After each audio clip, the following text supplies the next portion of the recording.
Chapter 1263. The sound of bullets was like the sound of a dull blower. It was nothing compared to the sound of the birch forest. 7 or 8 gangster gunmen who had rushed over were knocked down, and soon there were only 6 or 7 people left. They were obviously stunned because they realized that there seemed to be more than one person shooting. There were 3 places where shots rang out at the same time. In other words, there were 3 people shooting at the same time, and there were only 4 people on the other side. This meant that at least one of the 2 KGB members was involved in the battle. The gangster gunmen nervously contacted each other. They didn't want to clash head-on with the KGB. Wuxia took advantage of their daze to calmly raise the submachine gun in his hand and aim at the gangster gunman in the cross-shaped field of vision through the infrared night vision scope. After a few gunshots, the remaining 6 or 7 gunmen also fell to the ground. The middle-aged driver was overjoyed. He couldn't stop giving Wuxia a thumbs up. He gestured at Wuxia and then at Vladimir. Vladimir couldn't bear to watch any longer. He grabbed his thumb and twisted it hard. The middle-aged driver held back the scream that almost escaped his mouth. He pushed Vladimir away and retreated to the side to comfort his almost broken thumb. Wuxia gestured to them, then disappeared into the darkness with his back bent. Vladimir nodded and didn't chase after him. Instead, he pushed the middle-aged driver and said, "We have to find a place to spend the night. The operation team won't be here until tomorrow." As for Wuxia and Gun Yanji, Vladimir didn't plan to be with them for the time being. Wuxia was on guard against them, and Vladimir didn't completely trust Wuxia either. Probably only the 2 fools, Sirius and Ivan, trust each other, Vladimir thought, trying to find joy in the midst of his misery. Wuxia relied on his accurate memory and sense of direction to quickly return to the place where Gun Yanji was hiding in the birch forest north of the gas station. His eyes had already adapted to the darkness, and he immediately saw Gun Yanji hiding behind 2 suitcases that were pressed tightly together behind the dark haystack. She was sitting on the ground with her legs bent and her head buried between her knees. She was like a small ostrich, thinking that no one would see her if she buried her head in the sand. Wuxia walked over quietly and knelt on one knee in front of her. Gun Yanji was startled to realize that someone had arrived. She looked up abruptly and saw that it was Wuxia. Her expression instantly changed from fear to surprise, and she threw herself into his arms without hesitation. Wuxia caught her with one hand, held her against his chest, and lowered his head to kiss her. Her lips were cold, but because of the cold, he could feel the existence of her lips. They were soft and fragrant, and he couldn't get enough of them no matter how much he ate them. Men, on the other hand, were usually pumped full of adrenaline after a battle. They were wild and aggressive. At that moment he was facing the woman he loved the most. Wuxia, who had always been calm and composed and had perfect self-control, had a reaction. He wanted nothing more than to take Gun Yanji right there and then. Gun Yanji was completely unaware of it. She hugged Wuxia with all her might and kissed him passionately. She couldn't express her nervousness, fear and worry for the past 10 minutes. She could only pour all her emotions into her kiss. A gust of cold wind blew, and Wuxia calmed down from his excitement. He could feel Gun Yanji's unusual passion, and he understood what she was thinking. This girl must be scared out of her wits. Although she knew what Wuxia did for a living, this was the first time she directly felt the danger of his daily missions. Every contribution he made was earned with his life on the line. Gun Yanji kissed him fiercely like a little beast. She bit on his lips to vent. Wuxia's movements slowed down. His strong arms held her in his embrace, and the hand that wasn't holding a gun kept caressing her back. He relaxed his lips and let her bite. Occasionally he stuck out the tip of his tongue to lick her as if to comfort her, but it ignited an even greater fire. After a while, his large hand moved to the back of her neck and held her head in place. Their lips parted, but they were still so close that they could feel each other's hot breath. Gun Yanji was very unhappy.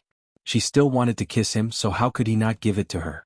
She made a hoarse murmur in her throat, and tried to break free from Wuxia's hand that was clamping the back of her neck. Wuxia touched his forehead with hers and chuckled softly. That chuckle was low and magnetic, and it came from his chest. It seemed to have a hook that wanted to hook her heart out. It was too tempting.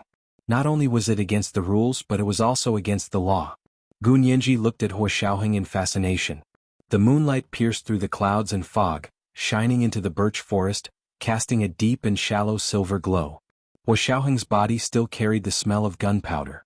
In the quiet night of the birch forest, it marked his existence. He was brave, fearless and unstoppable. Gun Yanji's bright black eyes seemed to be filtered by a thin layer of gauze under the moonlight, emitting a soft light. She was like jade, as bright as the moon. You still want it? Hua Xiaoheng approached her lips and gently touched them before separating. Then he moved up and kissed the tip of her delicate nose, the straight bridge of her nose, and up, stopping for a moment on her forehead. Clear and shallow kisses constantly pecked her face, gliding across her delicate cheeks like a dragonfly skimming the water. They were light and swift. In his arms she only felt the peace of time. Time flew like an arrow, like a white steed passing through a crack. Gu Nianji closed her eyes. Her excitement subsided under Hua Xiaoheng's gentle kiss. Panting slightly, she held his arm and buried her head in his arms. Hearing his rumbling heartbeat, Gu Nianji curled her lips. It turned out that she wasn't the only one who couldn't control herself. She raised her head and kissed Hua Xiaoheng's beautiful and powerful chin. Spots of green light appeared on his chin. Gu Nianji laughed and stepped back to whisper. Prick. You won't kiss me if you prick me? That won't do.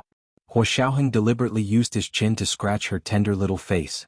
Hearing her giggle, his entire body relaxed. Gu Nianji was held in his arms and couldn't move. The two of them cuddled for a while before Hua Xiaoheng said, "Let's go find a place to stay." As soon as they got up, they heard a dog barking from the gas station across the street. Hua Xiaoheng's expression changed slightly. He raised an arm towards Gu Nianji to stop her from moving. Gu Nianji immediately looked at Hua Xiaoheng without moving. She had also heard the dog barking. After the incessant gunshots just now, she suddenly heard a dog barking. She didn't feel like there was any life in the world. Instead, she became nervous. Hua Xiaoheng listened attentively. It wasn't an ordinary dog barking, but the sound made by a well-trained police dog. The wind in the birch forest was very loud, and the leaves rustled. The sound coming from outside seemed to be faint. However, it gradually became clear, and then slowly moved away as if it was heading south. It was also the place where Hua Xiaoheng had just circled around to Vladimir and the middle-aged driver to shoot. Hua Xiaoheng was slightly relieved, but his brows were still tightly furrowed. It turned out that the Russian gangsters still had backup. Could it be that the gunmen they had killed just now were just the first wave? Now they were actually using police dogs and starting to search around the gas station and convenience store. This was the third watch of the day. Chapter 1253, Can't Stop. Today was Monday. Dear friends, you forgot to vote for the recommendation form. Good night, dear friends. Chapter 1264. A few burly men wearing bulletproof vests, helmets, and night vision goggles got out of a black truck with a few fierce Dobermans. They formed a group of three, holding a gun in one hand and a dog in the other. They stood back to back and watched their surroundings warily. As long as there was the slightest sign of trouble, they would shoot without hesitation. Compared to the previous gunmen, these people were much more experienced, and their marksmanship was also more accurate. They led the Dobermans around the gas station. They first went to the jeep and sniffed it for a while. After familiarizing themselves with the smell, they let the Dobermans, who were good at tracking, chase after the four people who escaped. Third brother, why didn't you get the things of those two Huaxia people and let the Dobermans smell them? One of the gunmen asked in confusion. The other two KGB members aren't our targets. Do you think we don't want to? But we didn't have time. We didn't have time to get the clothes of those two people. Another gunman shrugged. Otherwise, would we have used Group A, B, and C to deal with them? The gunman called third brother was silent for a moment and said, "Actually, this mission is so difficult and rushed that we didn't have time to make sufficient preparations. I don't understand why we should accept this mission." Do you even need to ask? The other party's offer is high enough. This kind of last-minute mission? It's not like we haven't accepted a mission before. Only those who can afford the price can make the elites of our Tomahawk gang work for us. No matter how high it is, it can't be higher than a human life. I don't want to be able to earn it but not have the life to spend it. The gunman muttered, not daring to object openly. In early May, it was still very cold in Siberia late at night. Fortunately, these Dobermans were well trained. They could track the scent of the four people in a place like the gas station where the smell was mixed. They circled around the jeep a few times, then ran towards the birch forest north of the gas station. The gunmen's spirits were roused and they started running after them.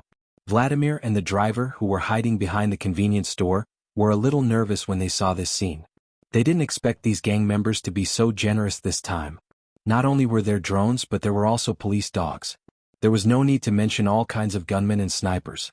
Each of their marksmanship was more accurate than the other, and each of them was more ruthless than the other. Are Sirius and the others in the birch forest across the street?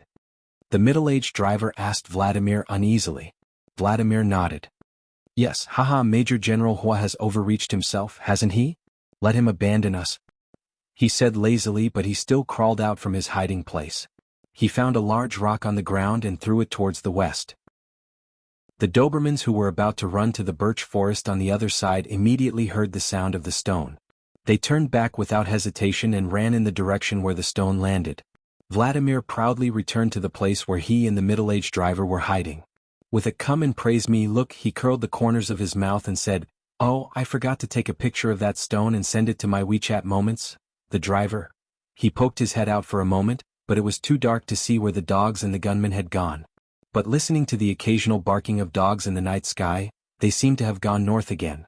Gunyenji and the others were hiding in the northern birch forest. The middle-aged driver clenched his fists and suddenly jumped out of his hiding place. He ran for his life towards the east. He was already big and he deliberately increased his pace as he ran. Every step he took was earth-shattering. The Dobermans sensed such a big commotion again. They turned around together and looked to the east. Then they suddenly barked and sped up, running east. Their explosive power was so strong that the gunmen were caught off guard. They tripped over them and were dragged to the ground. They quickly let go of the rope. Without the restraints, the Dobermans ran even faster. Vladimir watched in shock as the middle-aged driver ran away and quickly chased after him. Why are you running? The more you run, the more these dogs will chase after you. Vladimir kicked his legs and ran as fast as a windmill. That's right. I have to lure these dogs away. Otherwise they'll find Sirius sooner or later. The middle-aged driver said without looking back. Holy sh*t. You've really been through life and death with her. How many red packets did she give you to buy your life? Vladimir was a little jealous of Gunyenji for a moment. Why didn't he have such a good life? The middle-aged driver pretended to be deaf and dumb. He ran all the way to a tributary of the Volga River and climbed up a tree with a whoosh. His thick body was as agile as King Kong. When the Dobermans caught up to him, he fired a few shots from the tree without hesitation and hit the Dobermans' legs. Once the legs of the police dogs that were used to track were broken, they were basically useless. Hearing the gunshots, the gangster gunmen who were chasing the dogs didn't dare to come over. They knew that the mission this time was to be carried out by two people from the Wuxia Empire, not the two KGB agents from their own country. Although they weren't afraid of the KGB, once this organization retaliated, it would be too terrifying. Therefore they didn't want to provoke them. The person running in front of them wasn't the two Wuxia Empire men. And he was so powerful. He ran faster than the dogs and could even shoot and break the legs of the police dogs. They guessed that he must be one of the two KGB agents. After the gunmen communicated with the walkie-talkie, they left behind a few dogs with broken legs and left in a hurry to carry out Plan C. The middle-aged driver squatted in the tree for a while and didn't dare to move. He was worried that those people were hiding in the dark and preparing to snipe him. It wasn't until he looked down and saw his boss's hairy, bearded face under the tree that he beamed and cheered, "Boss! It's great that you're here."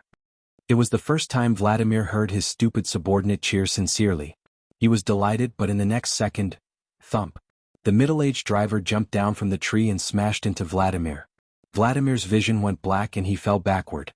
He was almost knocked out by the middle-aged driver. She heard the intermittent barking of the dogs at the gas station across the street. One moment it was west, the next moment it was east, and the next moment it was coming towards them from the north. Gunyenji was a little uneasy. Hua Xiaoheng shushed her and told her to calm down. Gunyenji nodded and quietly hid behind the haystack in the birch forest without moving. She clung tightly to her and Hua Xiaoheng's two suitcases, as if she was holding on to two life-saving straws. Hua Xiaoheng maintained his vigilant posture and looked around. Finally he reached out to Gunyenji. "Follow me up the tree. It should be safer in the tree than on the ground." Gunyenji looked up at the tall birch trees in the birch forest and suddenly remembered the time she had fled alone in the Alps. She had been so scared by a bear that she had climbed up the tree and stayed at the top of the tree for the whole night. At the same time, she also thought of the little black bear that seemed to have become a spirit. She wondered how it was doing now. Gunyenji relaxed and held Hua Xiaoheng's hand with a smile. They climbed up the tree with the gun. The view from the tree was wider, so they could prepare for battle in advance.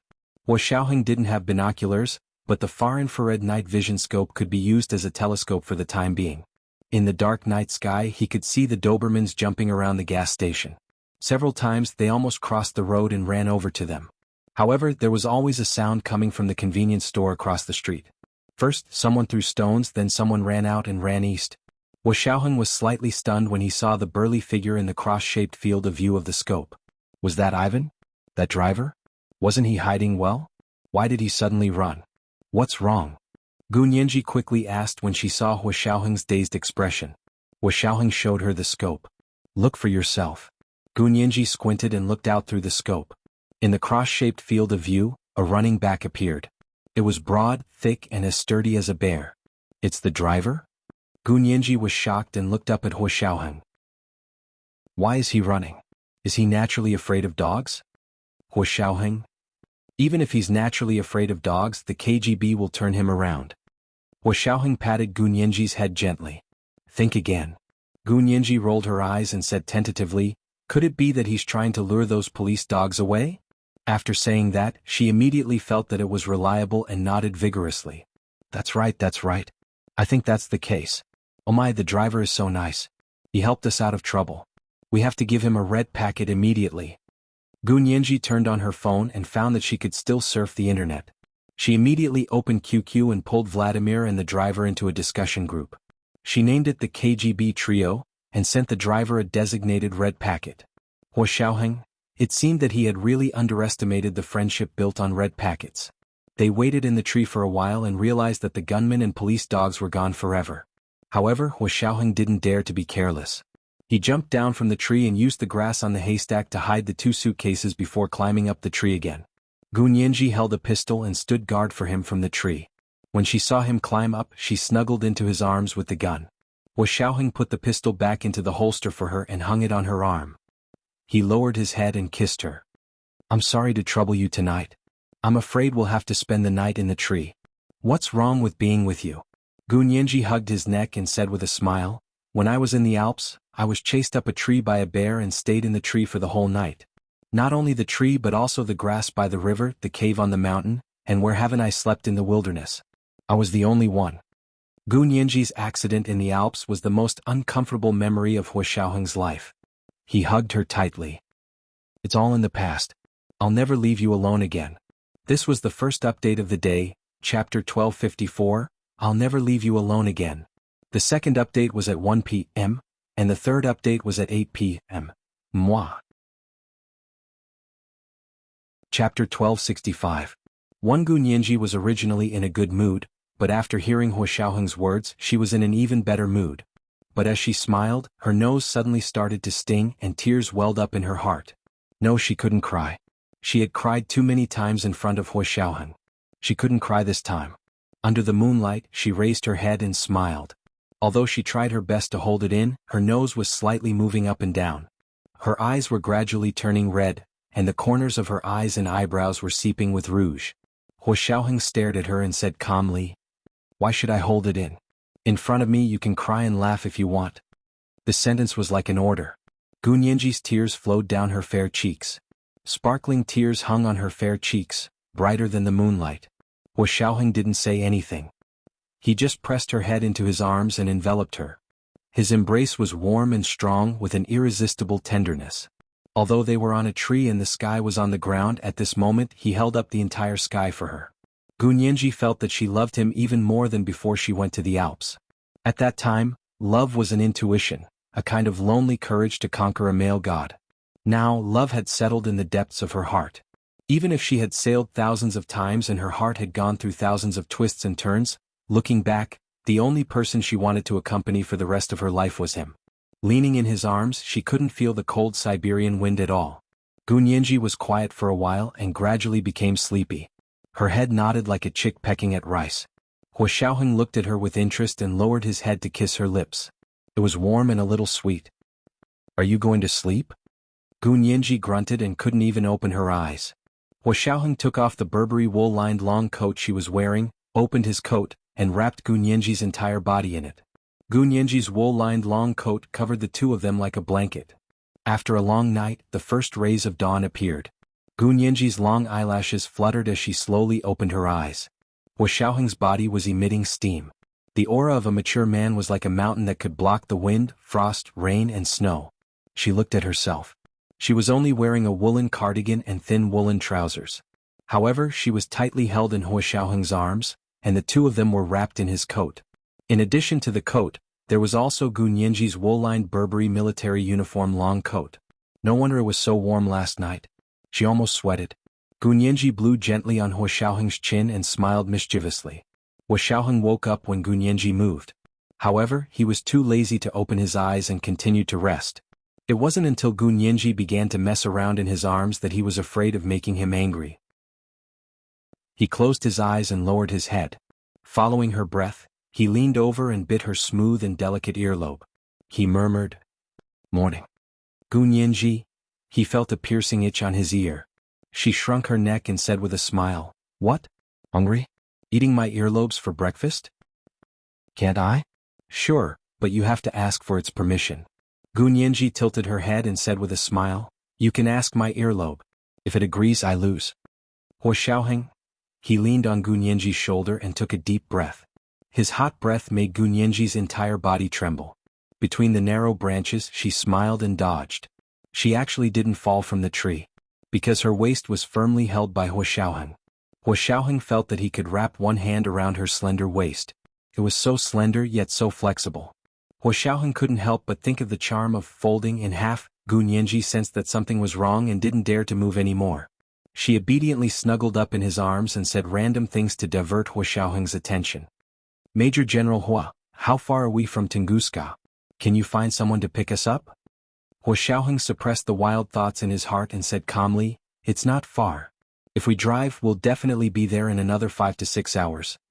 Gu Nianji, we still have to drive for another 5 to 6 hours. You say it's not far." Gu Nianji glared at him and pointed her finger at Hua Xiaoheng's hard chest. "Can your concept of time and distance be more civilian?" Hua Xiaoheng grabbed her hand. "What do you want for breakfast?" Gu Nianji. He made it sound like he could eat whatever he wanted. Gu Nianji rolled her eyes. "I want to eat century egg and lean meat porridge, soup dumplings, soy milk, fried dough sticks." Hua Xiaoheng looked down at her and put her coat on her. He straightened his clothes and said, "Don't think about it. We'll talk about it when we get down." Gu Nianji stretched lazily. "Then why did you ask?" The two of them jumped down from the tree and Gu Nianji finally saw the birch forest clearly. It was indeed dense enough. Even if it was dawn, the forest would still look like evening.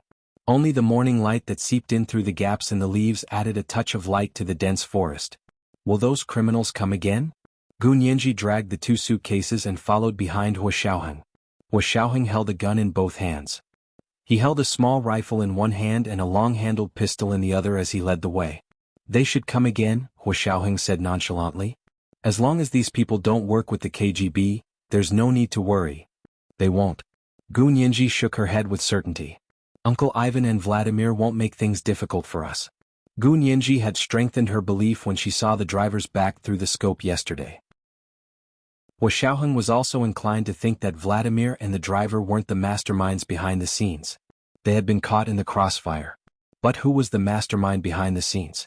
It was an important question because it concerned the extent to which the Russian mafia would go. In essence, there was still a big difference between the Russian mafia and terrorist organizations. People from terrorist organizations were unreasonable. To them there were only two paths. One was to join them and the other was to die. But for the vast majority of ordinary people, these two paths were dead ends. The Russian mafia was different. Their goal was very clear and that was to make money. As long as they didn't interfere with their fortune, they wouldn't do those crazy things. Similarly, as long as they could afford the money, they would be willing to get rid of their boss. So how much money did the mastermind behind the scenes pay to hire the most powerful mafia in Russia to do their dirty work for them? Many candidates instantly appeared in Hua Xiaoheng's mind, but he rejected them one by one. Because these people either didn't have enough money or power. They didn't deserve the capital that the Russian mafia had invested in them. After analyzing for a long time, Hua Xiaoheng really didn't believe that anyone in this world could afford to buy his and Gu Nianji's heads. This was a huge sum of money. The price would be as high as the most secure aircraft carrier manufacturing plant or the new fighter jet research and development center. When they arrived at the edge of the birch forest, Hua Xiaoheng looked at the jeep that was still at the gas station. It was dawn, but the place was still very desolate. Perhaps it was too early, but there wasn't even a single car passing by. Hua Xiaoheng thought for a moment and said, "Why don't we go change the tires of that car?" Gu Nianji stuck her head out to take a look. Just as she was about to agree, she saw the middle-aged driver and Vladimir coming over. She and Hua Xiaoheng quickly stopped and hid behind a huge birch tree. At the gas station, the middle-aged driver opened the trunk and pulled out his toolbox, spare tires and jack. He placed them on the ground. Vladimir crossed his arms and stood to the side, making sarcastic remarks. We'll have a car coming soon.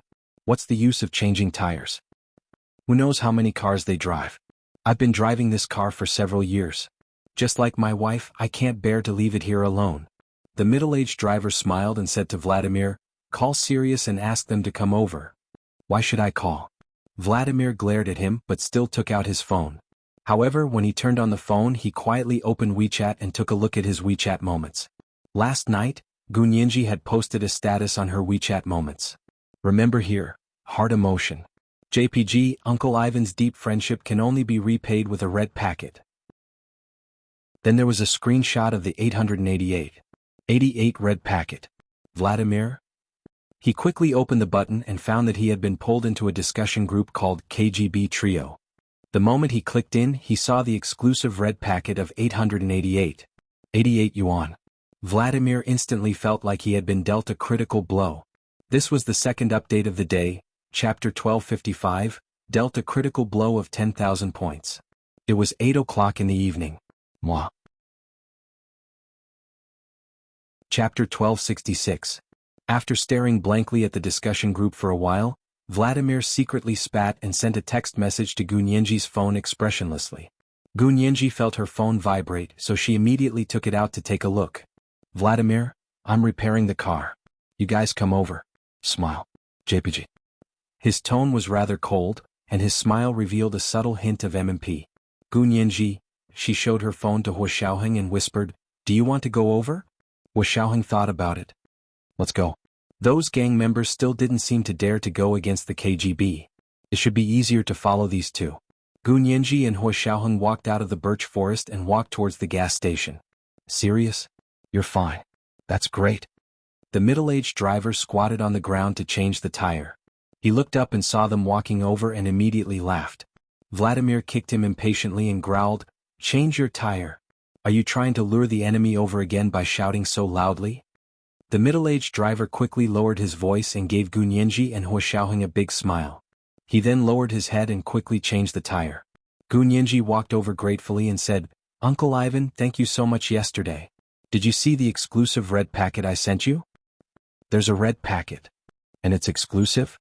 The middle-aged driver was surprised and delighted. Wait until I change the tire. We can't stay here for long. Gunyinji nodded. Don't worry. Is there anything I can help you with? She half-squatted beside the middle-aged driver. No need, no need. Changing the tire is a piece of cake. The middle-aged driver turned around and saw that Hua Xiaoheng and Vladimir were standing far away. Their expressions were indifferent, and he didn't know what they were talking about. He lowered his voice and said to Gunyinji, Sirius, we've already asked for reinforcements from headquarters. Vladimir's team should be here soon. Gunyinji, Hua Xiaoheng and Vladimir stood side by side and were exchanging information. Hua Xiaoheng said calmly, did you find out which gang it is? How can it be so fast? Vladimir pursed his lips and played with his pistol in his hand. He dragged his voice and said in a bureaucratic tone, this kind of thing can't be rushed. Hua Xiaoheng glanced at him. So this is the efficiency of the KGB. It's really better to meet them in person than to hear about them.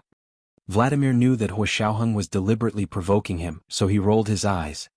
There's nothing we can do. There are too many people in the bureau, so it's just like that. Haha. Hua Xiaoheng chuckled. Do you really think they wouldn't dare to do anything to you? Of course not. Do you have any misunderstandings about us Russian gangs? Is it for charity? Vladimir turned his head and pointed at the middle-aged driver who was squatting on the ground to change a tire. He was almost crippled by a few dogs last night. Hua Xiaoheng nodded and said calmly, we all saw it. Sirius is very grateful to him. Vladimir's heart skipped a beat, and the tip of his ears twitched involuntarily. Could this be the reason why Sirius sent Ivan a red packet? Thinking of this, he felt a little better. At least the two Huaxia people in front of him weren't people who didn't know what was good for them. Not long after, the middle-aged driver changed the tire. They got into the car and set off again. Vladimir wasn't in a good mood, so he didn't say much. He kept playing with his phone in the front seat. The middle-aged driver was in a good mood. After exchanging a few words with Gunyinji, he started singing loudly. The car was very noisy and lively. Vladimir waited for more than an hour and realized that his team hadn't arrived yet. He sent a message. "Where are you? So slow." The other side quickly replied, "Boss, there's a traffic jam." Vladimir? There was a traffic jam in such a remote place. Are you F***king kidding me? Where is the traffic jam? Have the black bears and tigers of Siberia all come out? Vladimir scoffed. No, boss, there was a car accident. A few big trucks are blocking the middle of the road. The police are dealing with it. Vladimir immediately understood, and his expression was extremely ugly. He dialed the number and said fiercely, "You have to fly over even if you have to. When has the KGB ever been afraid of the police?" After hanging up, Vladimir said expressionlessly, "Someone in the KGB leaked the information. Otherwise, someone would have come by now." The middle-aged driver's singing stopped abruptly. He turned his head to glance at Vladimir and comforted him sympathetically. "Boss, my condolences. This kind of thing is inevitable." Holy**T. How could anyone comfort someone like that? Vladimir glared at him fiercely. "What do you mean by inevitable? My people wouldn't do this. It must be someone else.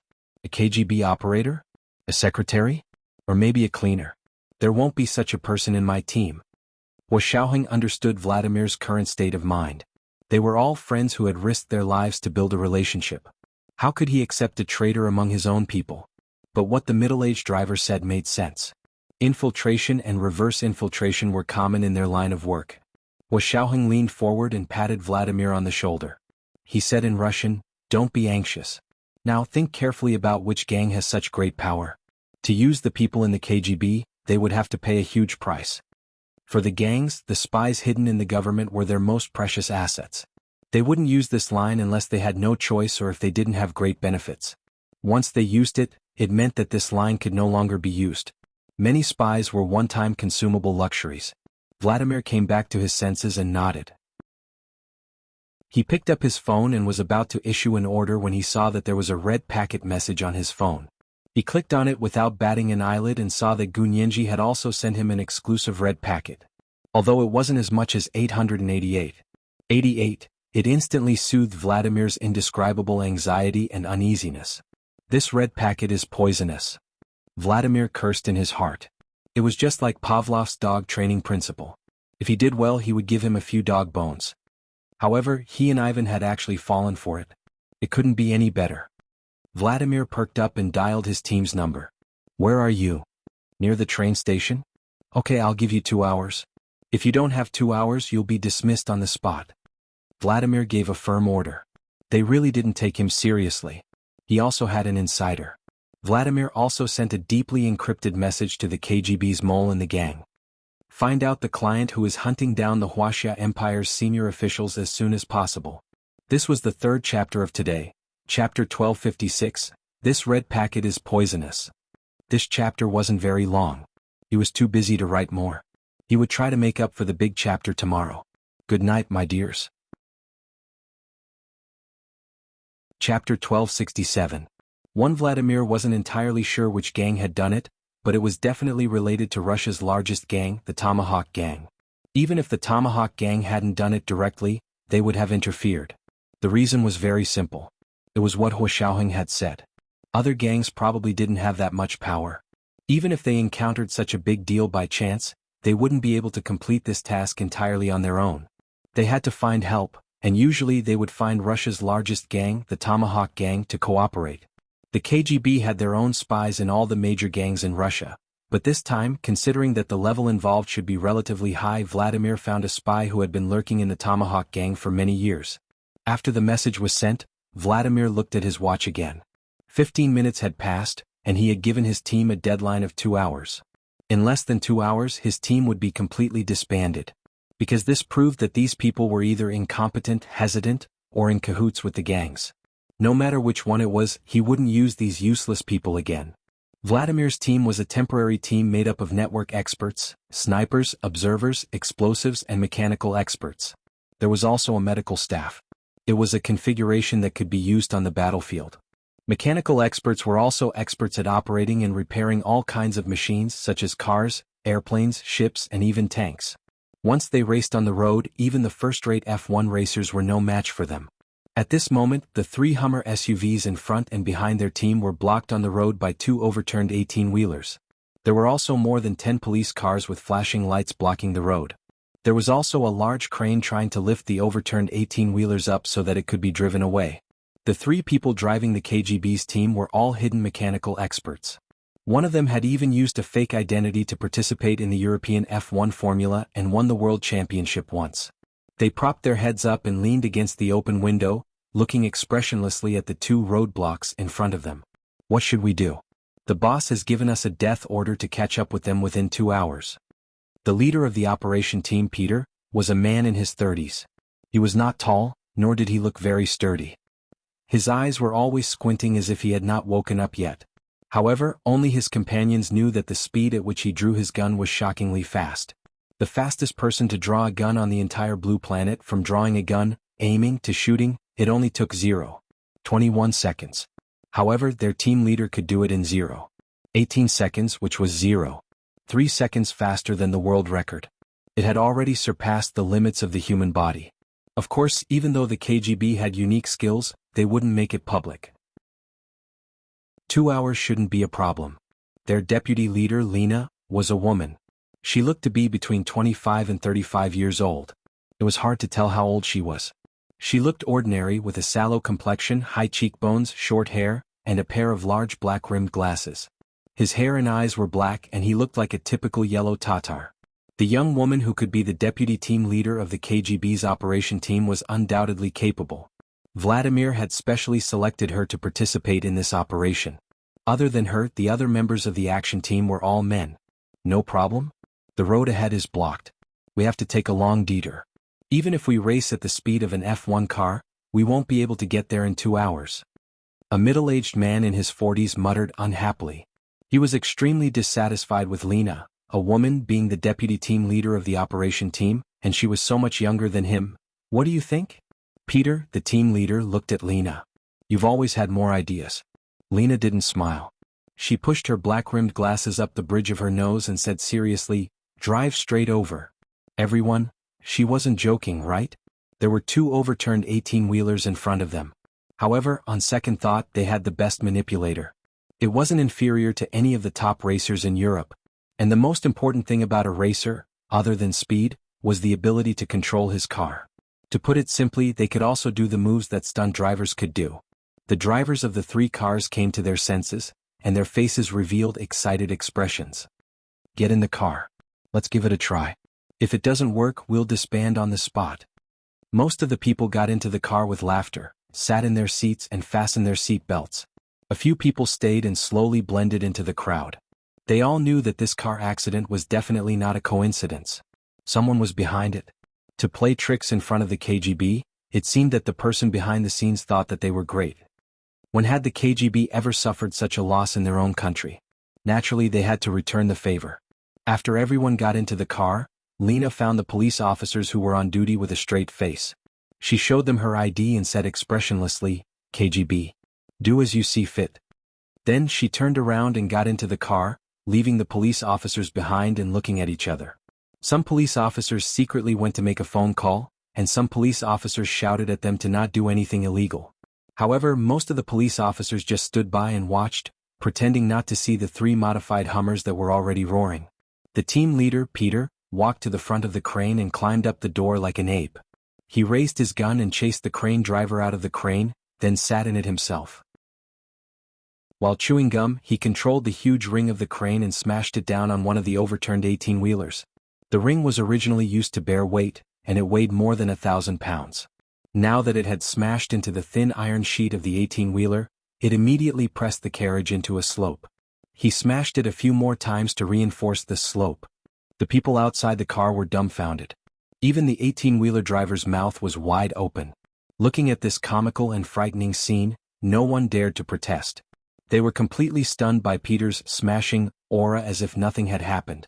After smashing the overturned 18-wheeler into a slope with the iron lump of the ring, the team leader, Peter, jumped down from the crane and quickly got into his modified car. He ordered, "Let's go." Tut-tut-tut. A loud rumbling sound rang out. The Hummer at the back suddenly accelerated. Like a gust of wind, it swept past everyone's eyes and rushed up the 18-wheeler's slope. Using the inertia of the upward charge to reach its peak, it flew forward for a while before smashing into the ground with a bang. The vehicle was undamaged. It only made a slight jerk before continuing to accelerate. The two Hummers behind did the same. They quickly flipped over the 18-wheeler that was blocking the road and quickly rushed out. The person who caused the car accident panicked and quickly sent a message to someone. "The target has left. The target has left."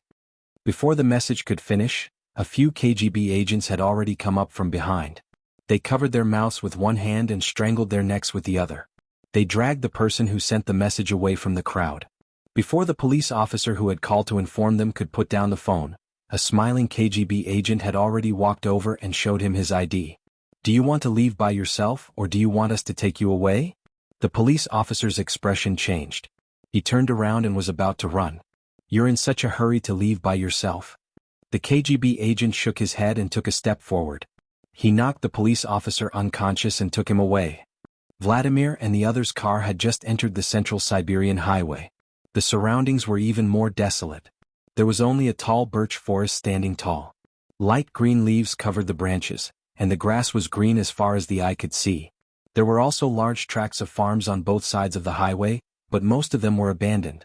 A few farms were still being farmed. There were faint white clouds floating in the blue sky. The sun rose very high, but it wasn't hot. The temperature was moderate, and the breeze blew in through the hole in the car window. It was very comfortable and pleasant. If it weren't for the fact that she was worried that the other party would continue to pursue her, Gunyenji really felt that this journey could have been longer. She leaned lazily in Huo Xiaoheng's arms. She didn't do anything, didn't think about anything, and her mind was in a state of emptiness. It was as comfortable as when she had gone out to the wilderness with Huo Xiaoheng and the other members of the Special Operations Forces when she was young. Because at that time, to her, it was a spring outing, not a field training. Huo Xiaoheng's attention was highly focused as he observed his surroundings from time to time. The middle-aged driver didn't continue singing. Vladimir seemed to be playing a game. From time to time he would hit his phone and curse. At that moment, the buzzing sound of propellers came from the sky. Huo Xiaoheng looked up and suddenly saw several small planes circling towards them. "Why is there such a small plane here?" Huo Xiaoheng asked in Russian. Vladimir looked up and said, "It's okay. Those are agricultural planes that spray pesticides. They can't fly high or far." This kind of agricultural plane was called tractor in English. Tractor, which literally translated to air tractor, showed how terrible its performance was. It could only fly at a speed of 150 miles per hour and a maximum of 8,000 feet. Other than spraying pesticides, it really didn't have any other use. There were so many farms on both sides of the road. Although it was already summer in the Wuxia Empire, for the Siberian region, they had just entered spring. It was the season for everything to grow, so it was appropriate to spray pesticides at this time. Huo Xiaoheng took a look. Just to be safe, he turned on the small radar program on his phone. His phone had already activated the emergency device. With the help of the Nandu navigation satellite communication system that covered the entire blue planet, a small radar screen appeared on his phone. From this radar screen he could see the situation in the air within a 10-mile radius. With one look it was a little strange. If these planes were just air tractors that randomly sprayed pesticides, then what was the meaning of them flying in an orderly formation in the air? This was the first update of the day, Chapter 1257, I Think I'm Awesome. The second update was at 1 in the afternoon, and the third update was at 8 in the evening. P.S. Thank you to the leaders Sing_Sing for the 10,000 Chidian coins yesterday. Mwah. Chapter 1268. Huo Xiaoheng looked up at the sky again. He didn't know if it was because he had seen the radar, but Huo Xiaoheng felt that there were more agricultural planes flying over. However, there were only 2 or 3 agricultural planes painted yellow and white flying in the sky as far as he could see. The rumbling of the engines was deafening. Huo Xiaoheng took another look and suddenly realized that the planes detected on the radar were already flying over. Just above their heads, a dozen yellow and white agricultural planes formed a V shape and swooped down with a roar. Huo Xiaoheng kicked the front seat and growled, "Speed up." The middle-aged driver in front almost reflexively stepped on the accelerator to the end. The KGB's modified jeep made a roar that was no less than the agricultural planes above their heads and immediately sped up on the road. Gunyenji was swayed so much that she almost fell off. Huo Xiaoheng held her waist and placed the submachine gun on the bullet hole in the window glass. He aimed at the agricultural plane that was swooping down in the sky and fired a burst of bullets. Bang bang bang bang. The sudden gunshots rang out in the wilderness, mixed with the roar of the agricultural plane's engine, and the murderous intent was immediately apparent. The agricultural plane that was diving at the front was instantly hit by the engine. With a loud bang, the agricultural plane spun in the air and then crashed into the farmland next to the road. Boom. A burst of black smoke rose, and the plane was instantly surrounded by fire. The pilot didn't even have time to climb out of the plane. When the agricultural plane behind saw this, it immediately fired at the jeep that was speeding on the road. After all, it was a fighter jet modified from an agricultural plane. It was very simple and primitive, and the machine gun it came with wasn't enough firepower. The sturdiness of the KGB's modified jeep was demonstrated at this time. So many bullets hit the roof of the jeep, but they only made a few dents. Whoosh whoosh whoosh. An agricultural plane suddenly flew on the ground and almost brushed past the jeep. The middle-aged driver was shocked and immediately stepped on the accelerator, pushing the jeep's speed to a new level. Gu Nianji, who had never gotten carsick before, felt a little dizzy, but Hua Xiaoheng's posture while holding the gun was so manly and handsome that Gu Nianji couldn't take her eyes off him. She almost clapped and cheered for him. Vladimir, who was in the front row, also realized that these agricultural planes were not ordinary agricultural planes. He was so angry that his nose was crooked. F***ck. It was like a tiger being bullied like a dog when it was in trouble. Do you really think the KGB is just a decoration? Vladimir took out his small pistol and aimed at the agricultural planes in the sky. He aimed at the key parts and shot down 4 or 5 agricultural planes in an instant. Hua Xiaoheng knocked down even more. The fields on both sides of the road were littered with agricultural airplanes. Some immediately burst into flames and exploded, while others only emitted a burst of black smoke, and the pilot was able to climb out of it to save his life. But Vladimir was not to be trifled with. With a cold expression on his face, he used a small pistol to instantly kill the gang pilots who were lucky enough to survive. The remaining agricultural aircraft in the sky were scared out of their wits and hurriedly returned the way they came. Hua Xiaoheng breathed a sigh of relief. He dragged his suitcase over from the trunk of the car, took out a magazine and reloaded the submachine gun.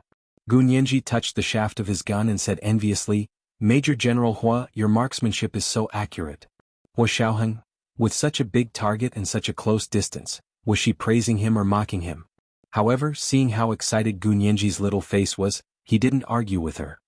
He patted her head and reminded her, "Remember to hide later. Don't get hit by stray bullets." Okay. Gu Nianji nodded vigorously. "Major General Hua, what can I help you with? You'll be doing me a great favor if you protect yourself." Gu Nianji blushed. "I can help too." As if to prove what she said, the agricultural plane flew over again after the rest. This time there were new agricultural planes, and the equipment was obviously upgraded. The bullets fired from the agricultural plane were getting more and more powerful. Soon the dent on the roof was like a beehive, and many places were pierced through. Rays of light shone down from the roof, making the interior of the car mottled and beautiful, like an abstract painting by Picasso. Hua Xiaoheng and Vladimir, one on the left and one on the right, dealt with the agricultural planes coming from both sides of the jeep. However, no one cared about the back of the jeep. The agricultural planes seemed to have sensed that there was no one covering the back of the jeep. One of them immediately swooped down and shot at the back of the jeep. At that moment, there were also agricultural planes shooting at them from the left and right of the jeep. Hua Xiaoheng only had time to press Gu Nianji's head down. In a moment of desperation, Gu Nianji took out a small makeup mirror from her small bag and shone it at the agricultural plane that was chasing after the jeep. She kept changing the angle and finally found the right angle. She aimed a strong beam of light at the agricultural plane and shot it. The pilot on the plane was suddenly shaken by a shockingly bright beam of light and instinctively closed his eyes. The plane lost control in that instant and crashed into the jeep in front of it. The middle-aged driver tried his best to grip the steering wheel and stabilize the jeep that kept leaning forward. At the same time, he stepped on the accelerator and accelerated again to avoid losing control after being hit by the plane. Hua Xiaoheng couldn't help but praise, "Your car has been modified well. It has the demeanor of an armored car." There was only one word to describe it: stable. Vladimir rolled his eyes. "You've only noticed now? This car was originally the chassis of an armored car." Gu Nianji. After the agricultural plane behind them lost control and landed, it had already flipped into the field by the side of the road. If another plane wanted to shoot from behind the jeep, Gunyenji's Great Mirror spell, would come into play. She, Huashaoheng, Vladimir, and the middle-aged driver worked well together. The jeep snaked forward on the road, but there were still many dents left by the agricultural plain. Although no bullets shot in, the ceiling that was like a beehive still made Gunyenji speechless. She really couldn't stay in a car like this at night. It had already been shot like a sieve. Gunyenji was really worried that the enemy wouldn't even need to use more bullets. If they drove a few more steps, the car would fall apart on its own. Her thoughts ran wild and she was about to ask the people in the car if the car was sturdy enough when she suddenly smelled a slightly fishy and sweet smell. Her nose immediately itched as if she had been stimulated, and she began to sneeze one after another. Those who were prone to pollen allergies, in spring understood her symptoms the best. The air has changed. Are there many flowers here? Gunyenji asked sullenly. Achoo! In the blink of an eye, she had sneezed more than a dozen times. Huashaoheng took out a pack of wet tissues and handed them to Gunyenji. Wipe your face. Gunyenji rubbed her nose and said vaguely, It's so uncomfortable. Don't you guys smell a fishy and sweet smell? Huashaoheng's heart skipped a beat. Gunyenji had never been allergic to pollen, but her current symptoms were obviously stimulated by some kind of smell. What could emit a fishy and sweet smell? However, he didn't smell anything. Vladimir and the middle-aged driver in the front seat didn't smell anything either.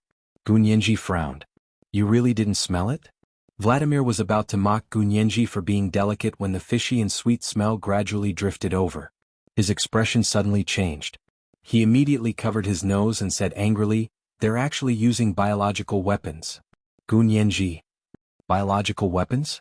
They're using agricultural planes to release biological weapons? Huashaoheng calmly explained, Vladimir probably means that they're spraying pesticides. Some pesticides were highly toxic to begin with, so they were usually diluted and sprayed. If the pesticides sprayed by planes weren't diluted, even breathing the air would be toxic. This was the second watch of the day, chapter 1258, Do they really think I'm a decoration? It was 8 p.m. the third watch. Moi. Chapter 1269. As Huashaoheng spoke, he leaned over from behind the seat and took out his suitcase. He took out a box of N95 masks, tore open the packaging and put it on Gunyenji. Without another word, Gunyenji took out another mask and put it on Huashaoheng. She then took out two more and handed them to Vladimir and the driver in the front seat. She smiled and said, This is a special mask from the Huaxia Empire. It's a must-have for murder and robbery. Vladimir, the driver happily took it and put it on. He even turned around and smiled at Gunyenji. Thank you. Why are you carrying masks with you? Vladimir asked suspiciously. Huashaoheng said calmly, Sirius is allergic to pollen. This is for her. Of course not. Gunyenji thought to herself, when did she become allergic to pollen? However, since Huashaoheng made it sound like it was real, she wouldn't expose him, because she believed that Huashaoheng must have a reason. Gunyenji sneezed at the right time and said vaguely, What a coincidence. Foreigners were allergic to pollen, so the two KGB officers believed this reason. However, this mask wasn't specially designed to protect against highly toxic pesticides in the air, so it could only withstand it for a while. However, highly toxic pesticides sprayed in the air without dilution could also be toxic if they stuck to the skin. Their jeep was riddled with holes from the farm planes. It was full of holes. Although the holes weren't big and bullets couldn't shoot in, air could still seep in. How despicable. How vicious. Gunyenji clenched her fists. Is there no way to deal with them? If the other party was only shooting, they could just shoot down the agricultural plane. However, the other party was spraying highly toxic pesticides. If the plane was shot down, this land would definitely be destroyed. Of course there's a way, Vladimir said fiercely. Do you really think we don't have a way to deal with such despicable people? He picked up his phone and sent a message to his team. The agricultural plane is spraying highly toxic pesticides. Did you bring the RPG-7 rocket launcher? This was a relatively large weapon. The KGB usually didn't bring heavy firepower weapons on missions. But this time the situation was special. The leader of the operation team, Peter, who received the message, silently replied, Yes, we'll be there soon. The three of them drove faster and faster, raising their speed to the highest level. They were almost flying on the road. Not long after, they could vaguely see the yellow and white agricultural aircraft in the sky. RPG-7, get ready. The leader of the operation team, Peter, narrowed his eyes as if he was still asleep and calmly gave the order. The roofs of the 3 modified Hummers suddenly opened, and members of the operation team who were fully armed, wearing gas masks and bulletproof helmets, and wearing bulletproof vests, carried a batch of Russia's most sophisticated RPG-7 rocket launchers and stood out from the open sunroof of the car. Fox 1, target, 3 o'clock, vertical altitude 700 feet, straight line distance 1,100 feet, fire. The rocket launcher stood up from the sunroof of the first car and aimed at the lowest agricultural plane in front of them. Their RPG-7 shoulder-mounted rocket launchers could be equipped with a variety of warheads, but against the agricultural aircraft spraying highly toxic pesticides in the sky, they chose a high-explosive incendiary bomb boosted by a small rocket. This kind of incendiary bomb had a rapid firepower and burned well, leaving no pesticide residue to pollute the land. Fox 1 ready, clear, shoot. The person carrying the RPG-7 rocket launcher on the shoulder of the first car was actually Lena, the only woman in their operation team. Although she looked thin, she was really strong. She could even operate this kind of shoulder-mounted rocket launcher. With a loud bang, the pitch-black RPG-7 rocket launcher on her shoulder spewed out a powerful flame. The first-stage ammunition tube quickly exploded, and the high-explosive incendiary bomb rushed out of the launch tube like an arrow leaving the bow, heading straight for the target. Immediately after, the second-stage solid rocket ignited, and the high-explosive incendiary bomb instantly reached a maximum flying speed of 300 meters per second. This kind of launch method would not produce any recoil at all, nor would it withstand the chamber pressure of conventional artillery that often exploded, so it was very light and thin, and could be carried and operated by a single soldier. However, the gunpowder gas ejected from the tail of the rocket launcher was very dangerous, and the RPG could not be used in a confined space. Therefore, they needed to open the sunroof and stand up from the car to launch. This was also a very dangerous behavior in a ground-to-air battle, because the rocket launcher who stood up like this was equivalent to a moving target. It was quite brave of Lena to be the first to stand up. Her arm was very stable, and the accuracy of the launch was also one of the best. Soon, the first high-explosive incendiary bomb whistled and hit the agricultural plane that was flying the lowest and the furthest in front. There was an earth-shattering boom. The plane was instantly surrounded by a huge fireball. Highly toxic pesticides were flammable and explosive to begin with. Coupled with the power of the high-explosive incendiary bomb, in less than a minute, the plane screamed and fell into a field not far away. The fireball was still burning. This kind of visual impact was too huge.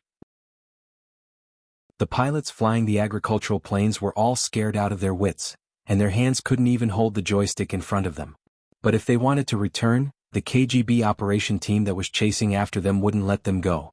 In the 3 modified Hummers that arrived from behind, the rocket launcher was calm. Almost every incendiary bomb hit an agricultural plane that was spraying pesticides. The jeep driven by the middle-aged driver in front also sped up desperately and quickly left the area where the highly toxic pesticides were being sprayed. Gunyenji turned around and looked at the awe-inspiring rocket launcher in the modified Hummer at the front. She was extremely envious and smiled. "He's so handsome." Huo Vladimir's face was proud. "This is my subordinate. Lena is only 29 years old and she has the rank of major. I promoted her personally. And she's a woman?" Gunyenji was even more surprised. She clapped her hands and said, "Oh my, this young lady is so amazing. I must ask her for an autograph later." The combat effectiveness of the KGB operation team members was not inferior to that of the Russian regular army. And no matter how brave the gang members were, they were no match for the regular army. In front of the KGB operation team with explosive combat effectiveness, they were almost crushed to pieces. None of the more than 20 agricultural planes were spared. They were all shot down by the high-explosive incendiary bombs. There were more than 10 fireballs burning in the field and the scene was spectacular. Gunyenji hadn't seen enough. Several people in white protective suits jumped out of the 3 modified Hummers and took fire extinguishers to the field to put out the fire. The highly toxic pesticides had been burned clean, but the fires were not extinguished immediately. If the wind was right, they might cause a forest fire if they continued to burn in the field. Fortunately, the KGB operation team had brought all the necessary equipment. Since they had brought high-explosive incendiary bombs, of course they had to bring matching fire-extinguishing devices. They were responsible for killing, burning, burying, and extinguishing the fire. It was a one-stop after-sales service. Vladimir's jeep stopped not far away, and the smell of highly toxic pesticides was no longer in the air.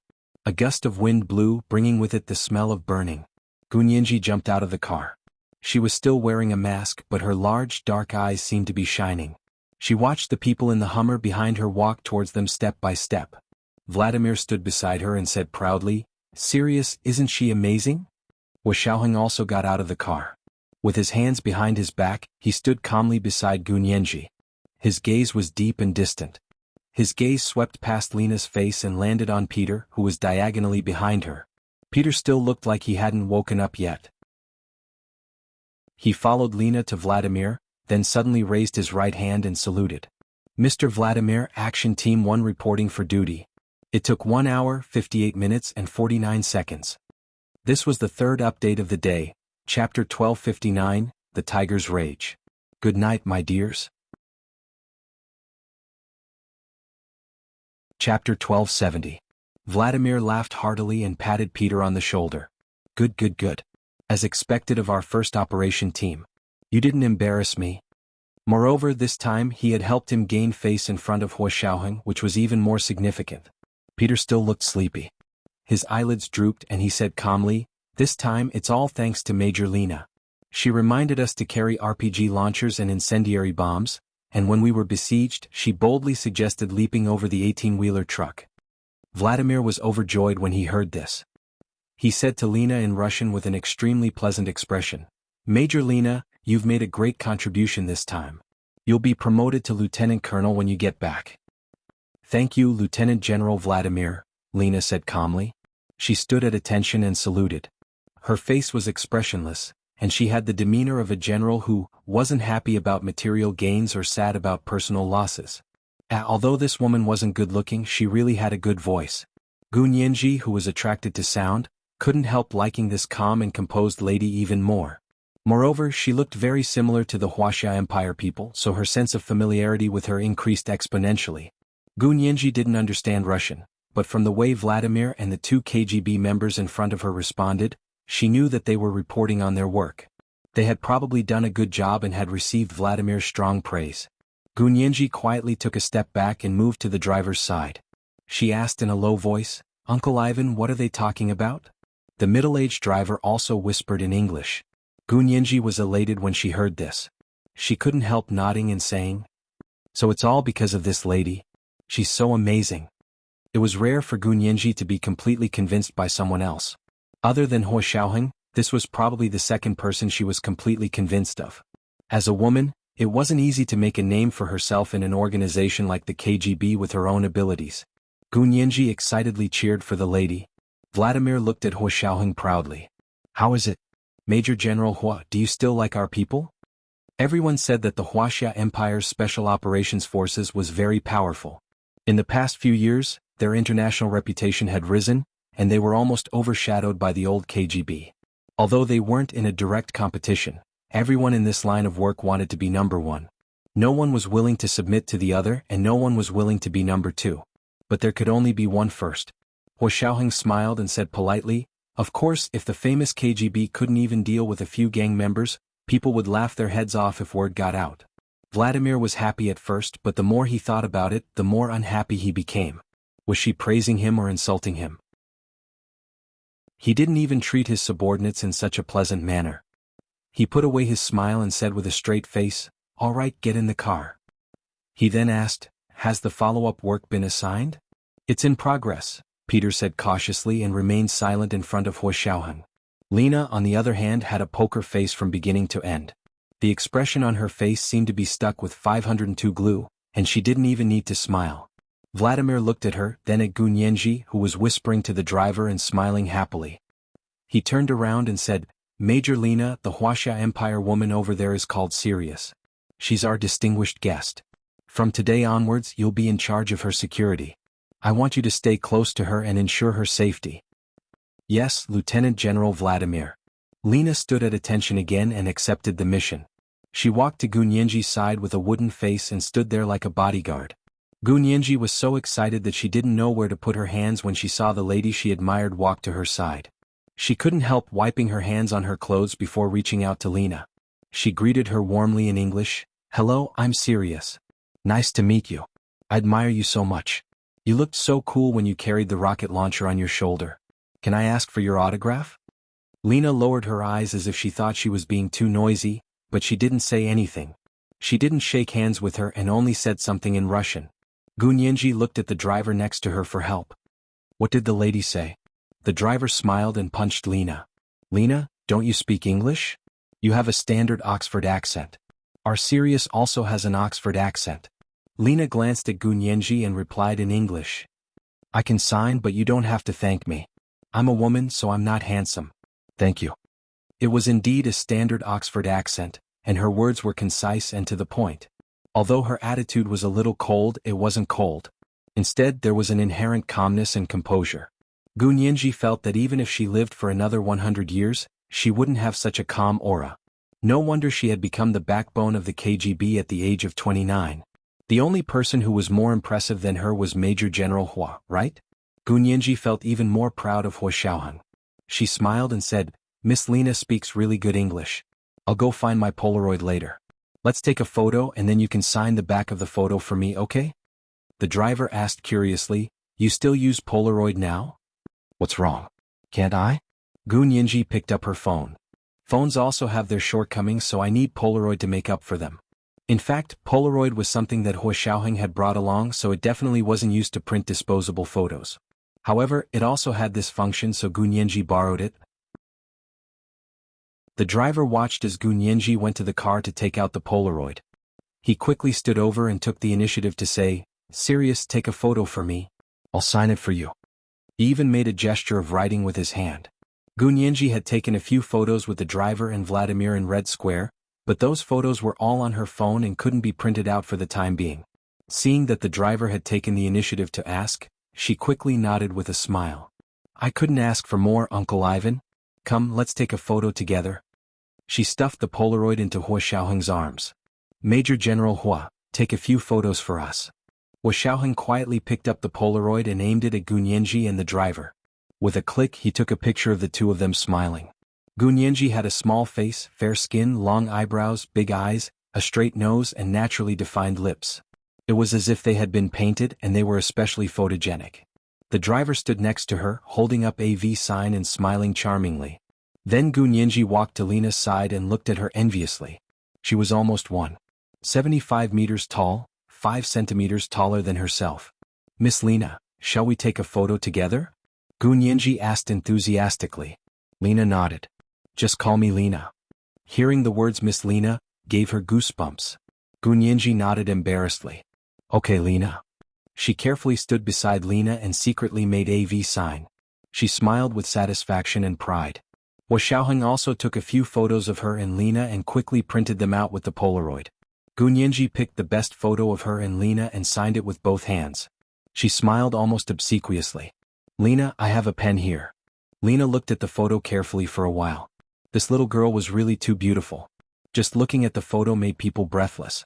She looked even better in person than in the photo. You're so beautiful, Lena said in a flat voice. There was no exaggeration in her tone, but her praise was very sincere. It was obvious that she was sincere and not just being polite. Gunyenji blushed from the compliment and murmured a few times. She watched Lena sign each stroke before putting the photo into her little bag as if it was a treasure. The driver had been waiting for a long time. When he saw Lena sign, he quickly reached out and said, It's my turn. Gunyenji smiled and handed the pen to the driver. When the driver signed, his eyebrows flew up and down, and he looked especially proud. After signing, Gunyenji put the driver's signed photo into her small bag and waved her hand. Everyone get in the car. Hua Xiaoheng, Vladimir's face was drawn to a long line. He called out to Lena, You sit with Sirius. Lena had wanted to go back to her Hummer to modify. However, Vladimir had asked her to follow this little girl from Huaxia, so she obeyed his orders. This time there were 5 people in their jeep. The driver and Vladimir were still sitting in the front row. Gunyenji, Hua Xiaoheng and Lena sat in the back row. In order to show their closeness, Gunyenji sat in the middle and leaned against Lena. She kept looking at her and asking questions, especially about her use of the shoulder-mounted rocket launcher. She asked all kinds of questions, big and small. She was practically rubbing her hands together and couldn't wait to go and have one herself. Vladimir said with a sullen expression. Sirius, have you never played with an RPG rocket launcher with Major General Hua? *CK. What did he mean by RPG rocket launcher? Wasn't that a toy? Gu Nianji rolled her eyes 180 times in her heart. It was only in order to maintain her image in front of the girl she admired that she didn't show it. Vladimir, you seem to have a misunderstanding about our country. Gu Nianji smiled and corrected his misconception. I'm not a soldier, so why would I touch a rocket launcher? Even if he was a soldier, there were still different branches of the military, okay? Really? You're not a soldier? Lena suddenly asked. Hua Xiaoheng glanced at her, then looked away as if nothing had happened. He said to Gu Nianji, Are you hungry? There's cake in the suitcase. Gu Nianji wanted to say, I'm not hungry, but in fact she hadn't eaten anything since yesterday evening until almost noon today. Gu Nianji rubbed her stomach and nodded resignedly. I'm hungry, I want to eat. Hua Xiaoheng dragged out the suitcase and took out the cake from the small food box. Gu Nianji was about to eat it when she remembered that she couldn't eat it alone. She quickly used the small knife in the food box to cut the cake into 5 small pieces and wrap them in a napkin. She gave 1 piece to the driver and Vladimir in front of her and 1 piece to Lena. Lena glanced at Gu Nianji and shook her head. I don't like sweets. Gu Nianji raised an eyebrow. Okay, then I won't stand on ceremony. Hua Xiaoheng didn't like sweets either. However, Gu Nianji still asked him out of courtesy, Major General Hua, do you want some? She asked as she stuffed the small cake into her mouth. Soon, 2 of the 3 small pieces of cake in her hand had entered her stomach. There was only 1 piece left. Hua Xiaoheng suddenly said, Yes. Then he leaned over and ate the small cake in Gu Nianji's hand in 1 bite. He bit deeply and the tip of his tongue brushed past Gu Nianji's finger. It was numb. Gu Nianji's face flushed red. She quickly pulled her finger out of Hua Xiaoheng's mouth and wiped it on the napkin, thinking that she hadn't left a trace. In fact, the other 3 people in the jeep had seen it. Even when everyone was hungry, they still didn't forget to show off their affection. Major General Hua, that's really enough. This was the first update of the day, Chapter 1260, Major General Hua, that's really enough. The second update was around 1 in the afternoon, and the third update was around 8 in the evening. P.S. I'm sorry everyone. The update time is getting later and later. After my promotion, I'm familiarizing myself with my new job responsibilities. I've been crazy busy recently. When I get familiar with it, I won't be so busy anymore. The author's words include a small theater as compensation for everyone waiting for the update. Moi. Chapter 1271. Gu Nianji wiped her fingers with a wet tissue. Her face was as red as rouge. She stealthily glanced at Lin Na beside her and found that Lin Na's expression was still calm. She still had that coffin-like face, so calm that it was somewhat depressing. Gu Nianji relaxed slightly. She was actually a very thin-skinned person, and Hua Xiaoheng wasn't someone who liked to show off their love in public. Gu Nianji didn't understand why Hua Xiaoheng would suddenly do something like that. She glanced at Hua Xiaoheng from the corner of her eye, her beautiful big eyes conveying the questions in her heart as if they could speak. However, Hua Xiaoheng was calmer than Lena. After all, Lena's calmness was a form of restraint, but Hua Xiaoheng's composure had already seeped into his bones and became a part of his personality. Gu Nianji didn't want to dwell on this issue any longer. After all, this was someone else's territory. Even if she had a little temper, she had to restrain it. Gu Nianji sat up straight and wanted to talk to Lena next to her. At this moment, Lena's phone vibrated. She took out her phone and swiped it open to take a look. A surprised expression suddenly appeared on her face. Gu Nianji thought she was used to Lena's expressionless face, so when she saw Lena's surprised expression, she was even more surprised than Lena. Raising one of her eyebrows, Gu Nianji subconsciously asked, "What's wrong? Is something wrong?" Lena quickly regained her composure and said to Vladimir, who was in front of her, "Boss, headquarters has found the client of this gang operation." Vladimir jerked his head back. "What did you say? You found it so quickly?" Lena said calmly, "Well, it's not particularly difficult to investigate. If he couldn't get the answer directly, he could check the accounts of the gang.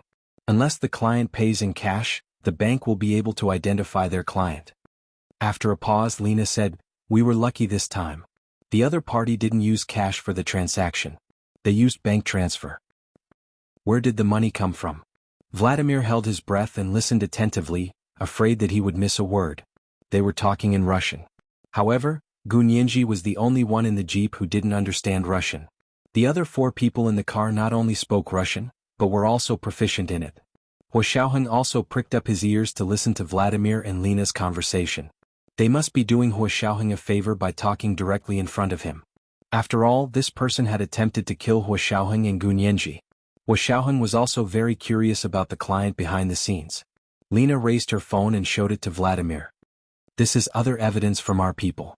In other words, in addition to indirect evidence, we also have direct evidence. Vladimir took the phone and glanced at it. Suddenly his eyes widened. He pointed at Lena's phone and stammered, "Such a large sum of money?" "It was enough to buy a large plane." "Are you worth that much?" Vladimir said sourly. He glanced at Hua Xiaoheng and muttered, "It's even higher than my head count." Hua Xiaoheng laughed. "I can transfer this expensive fee to you for free." "Major General Hua, what do you want to transfer to our boss?" The middle-aged driver who was driving in front turned around and interrupted at the right time, breaking the tension between Hua Xiaoheng and Vladimir. Vladimir snorted and glared at the middle-aged driver. "Drive properly. What does the transfer have to do with you?" The middle-aged driver shrugged. "I was just asking." Hua Xiaoheng said gently, "Head count bounty? Your boss thinks his head is worthless, so he wants to exchange it with me." "So, exchange for what?" "You're better than me and your head is worth more than mine." "I admit it." Vladimir lowered his head and continued to look at the accounts. He gradually narrowed his eyes. "Major General Hua, are you related to the Xie family that moved to Europe in the early years?" "The Xie family in Europe? You mean the Xie family from the Huaxia Empire?" Hua Xiaoheng was also a little surprised. His heart sank and his eyes dimmed. "Yes, the Xie family is famous in the KGB." Vladimir frowned. "If it's them, a lot of things can be explained. For example, other than the Xie family, he really couldn't think of any other really rich people in Europe who could afford to pay so much money to hire gangsters and use different tactics to deal with them.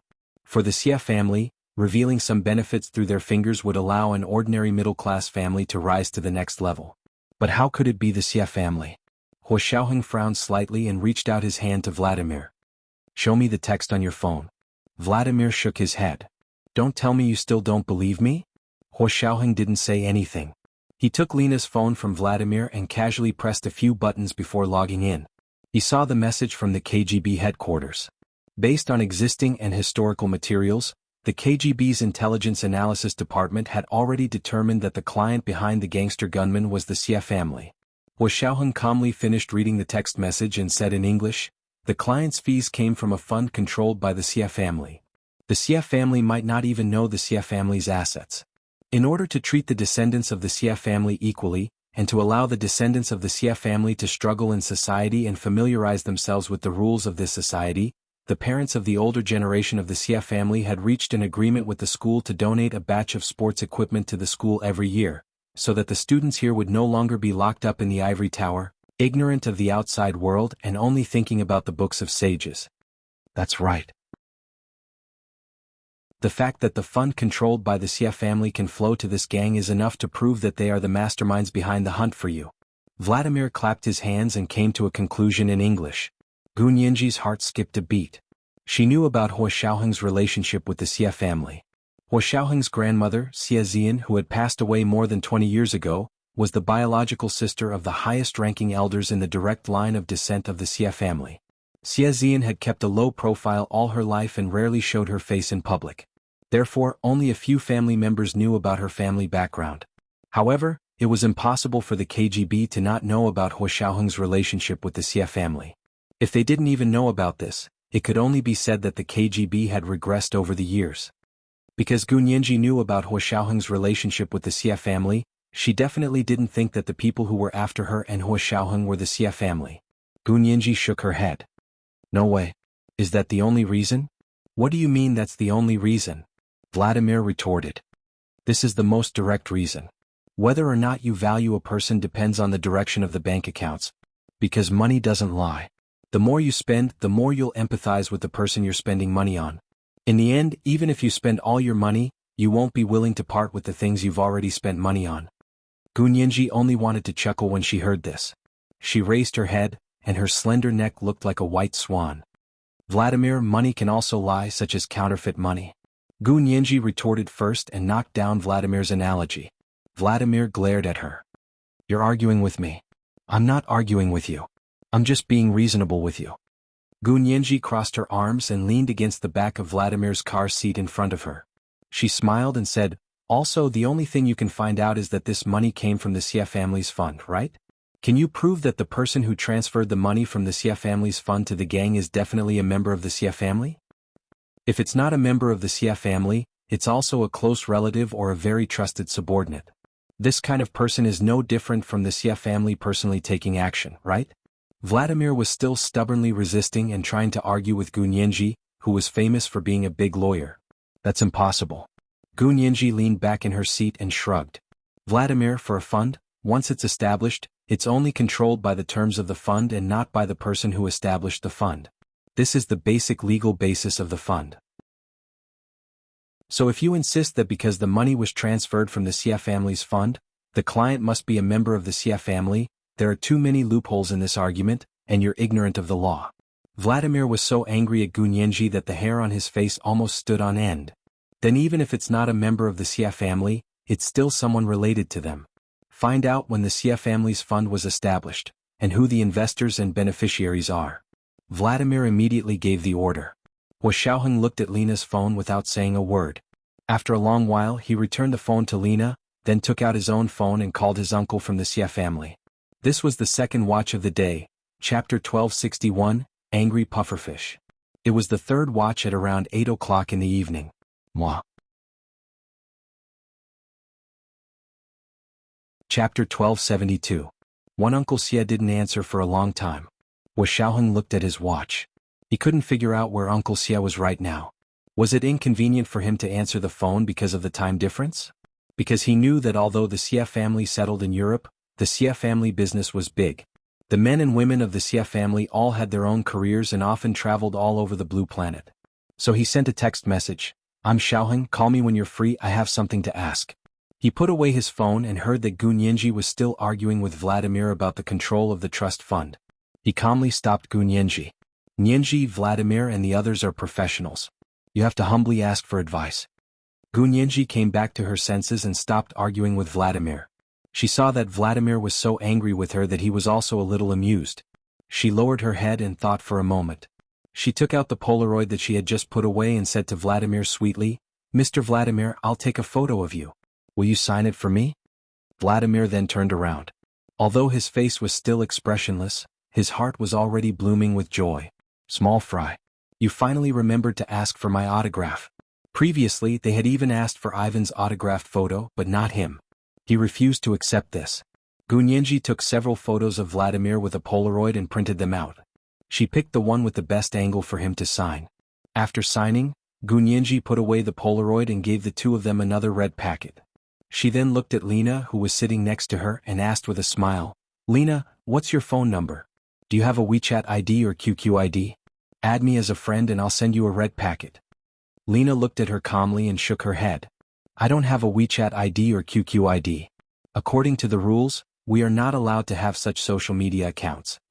Gu Nianji exclaimed in her heart and glanced at Vladimir and the driver. Both of them lowered their heads as if they hadn't heard Lena's words. Gu Nianji asked curiously, "Really? Are all KGB agents not allowed to have social media accounts? Do you have a phone number?" Lena lowered her eyelids and said a phone number. She then said, "This is the number from the bureau. It's monitored 24 hours a day.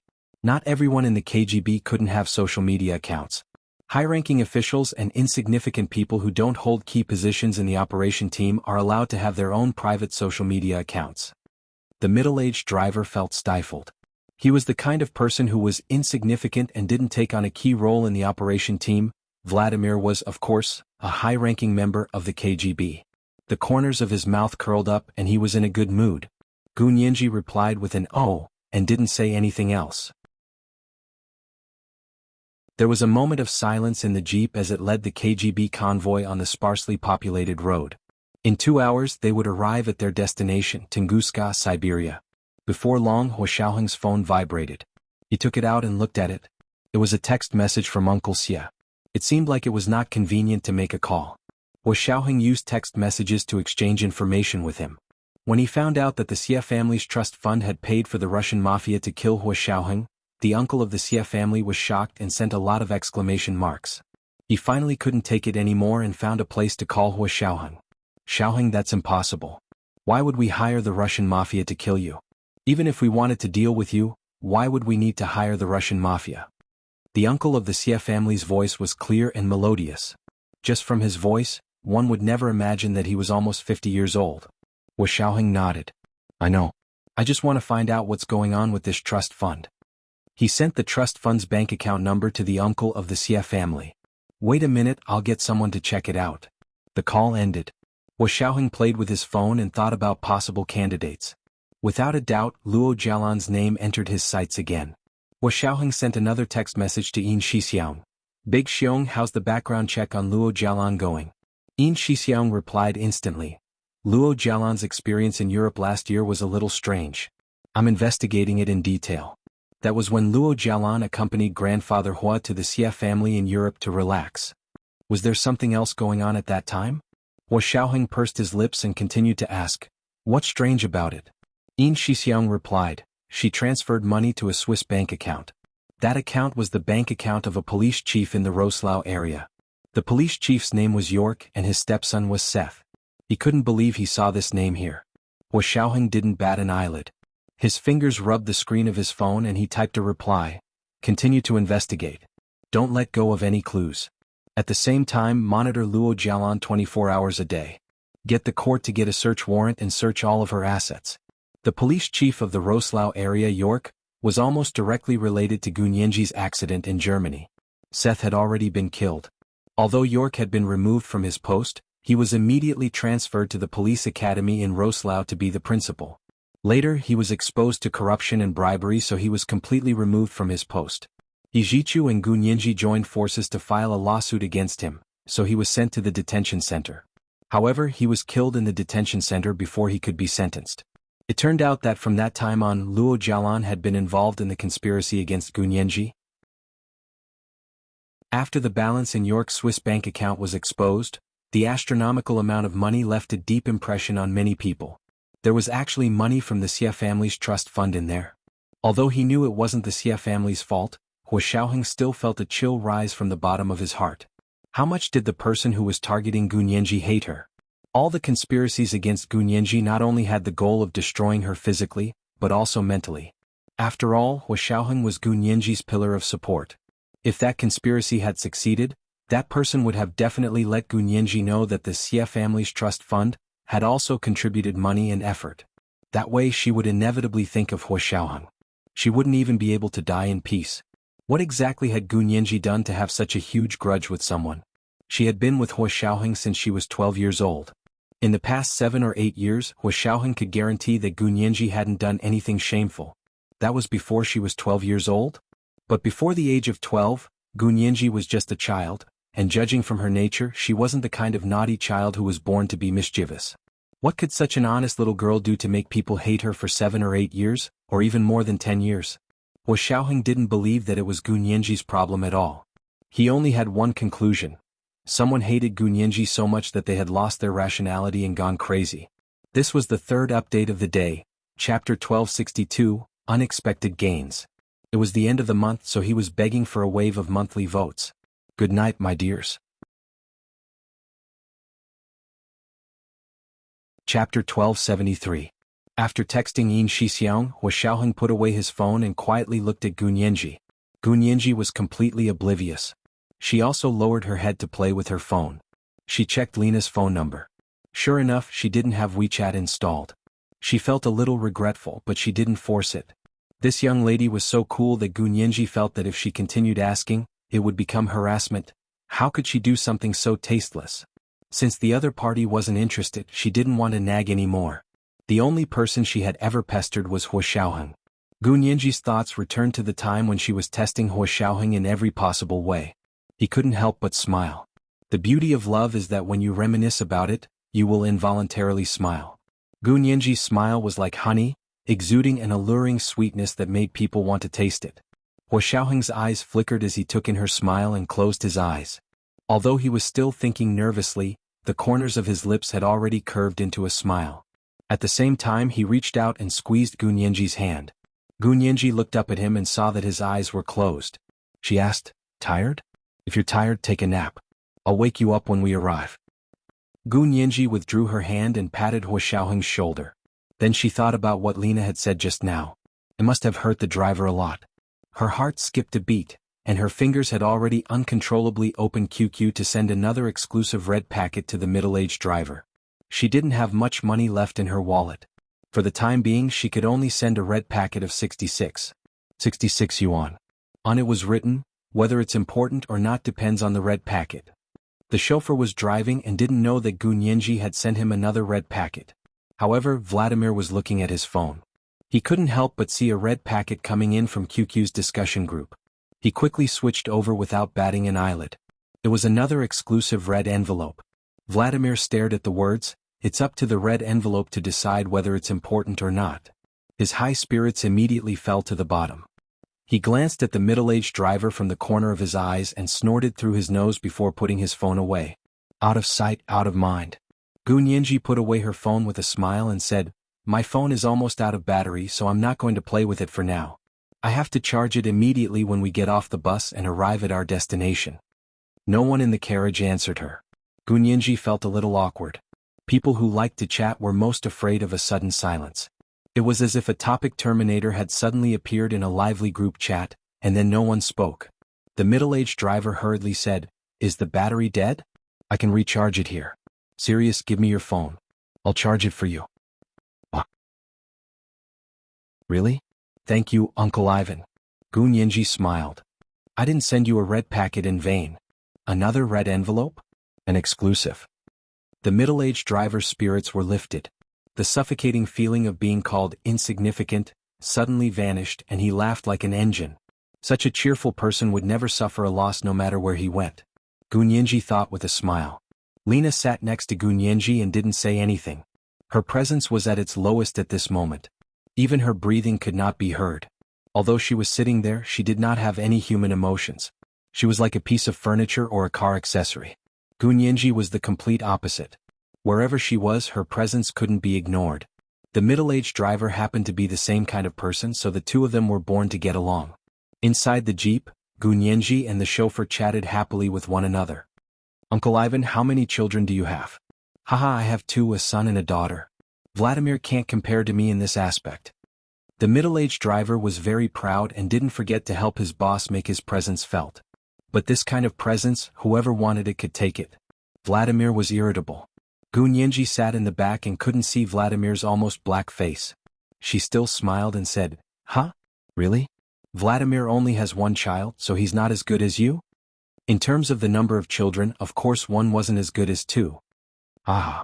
He doesn't have a single one." The middle-aged driver was so excited that he honked a few times. Gu Nianji, it seemed like she had asked something she shouldn't have.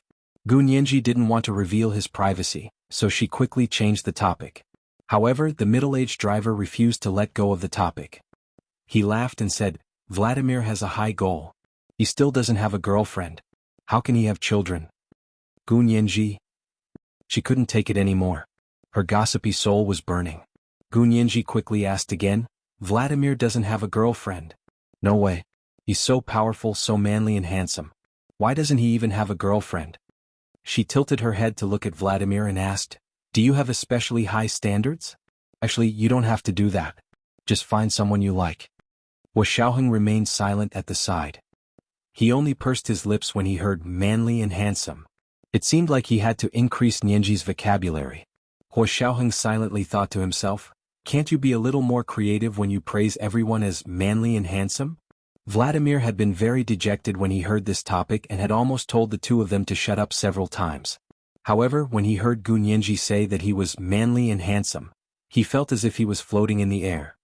He curled the corners of his lips and said with a smile, "Yes, just find someone you like." "But it's too difficult to find someone you like." As he spoke, he deliberately turned around to glance at Xiaoheng, then said sincerely to Gu Nianji, "Serious, do you know that men in our line of work are almost immune to women?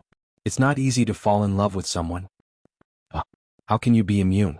Gu Nianji expressed her confusion. "Have you never liked other women?" "Never? It's not that I haven't, it's just that after being in this line of work for so long, sometimes I can't tell whether I'm sincere or not." "I can't tell whether I'm sincere or not," Vladimir emphasized and smiled mischievously. "If you don't believe me, ask Major General Hua." When he was on a mission back then, he saw many beautiful swallows and handsome crows. It's too easy to turn fake into real. Also, anti-beauty training is also a standard in our line of work. His thoughts were indeed based on his feelings. He was still sincere to Gu Nianji, but at the same time he was also bad-mouthing Hua Xiaoheng in front of Gu Nianji and making things difficult for him. Gu Nianji instantly understood and wouldn't let him have his way. She patted Vladimir on the shoulder and said sympathetically, "Don't be discouraged. This means that your level isn't high enough. You need to practice more to be able to tell the difference between real and fake. For example, our Major General Hua definitely wouldn't be like you. He can't even tell the difference between real and fake." Then he added, "No wonder the KGB's reputation has been different recently. They've been surpassed by our country's special operations forces. It's obvious that if the upper beam is not straight, the lower beam will be crooked." Vladimir's smirk froze on his face. How could Gu Nianji's words be so hurtful? She even purposely stabbed him in the heart. The middle-aged driver, on the other hand, was laughing so hard that he almost drove the car into a ditch. Vladimir flew into a rage out of humiliation. He turned around abruptly and waved his fist at the middle-aged driver. He said fiercely, "Drive properly. Laugh your ass." Gu Nianji raised an eyebrow. How dare he speak ill of Major General Hua in front of her? Did he think she was stupid or that she was too soft-hearted? Hua Xiaoheng's eyes were still closed, but the smile on his lips gradually widened. Lena finally looked at Gu Nianji seriously. She lowered her eyes and thought for a while, then said stiffly, "Lieutenant General Vladimir is very popular, and there are many women who like him. Lieutenant General Vladimir is willing to devote all his attention to his work and doesn't have any extra time to think about personal matters." Gu Nianji's eyes widened in surprise. She didn't expect such a cool lady to know how to flatter. Although it was a little stiff, it was good that it worked. At least Vladimir liked it very much. Gu Nianji could see that the tips of Vladimir's ears were red, and he had been secretly moving. The middle-aged driver didn't expect Lena, who was usually a quiet killing machine, to actually speak up for Vladimir. As far as he knew, Vladimir had some special feelings for Lena.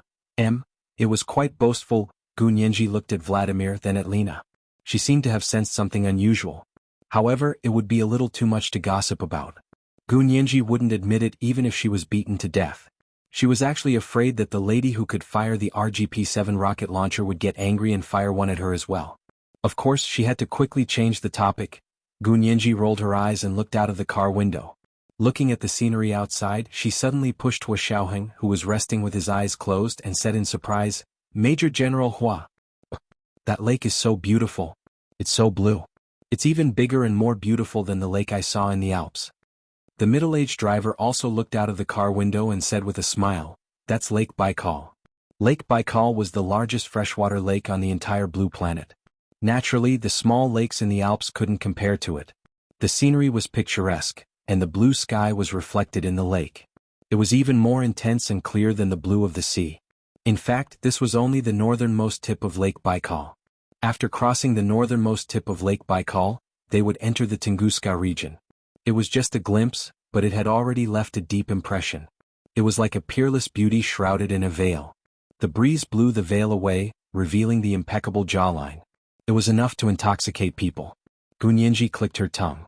"If I have the chance, I'll go for a walk by the lake." The middle-aged driver quickly said, "Why don't we go now?" "Why should we go? Do you really think you're here on a sightseeing trip?" Vladimir said angrily, "Our country's physicists and the Huaxia Empire's physicists have already gathered in the Tunguska region. We, who are protecting them, are still wasting time on the road. Doesn't your conscience hurt?" This was the first update of the day, Chapter 1263, It's Not Easy to Like Someone.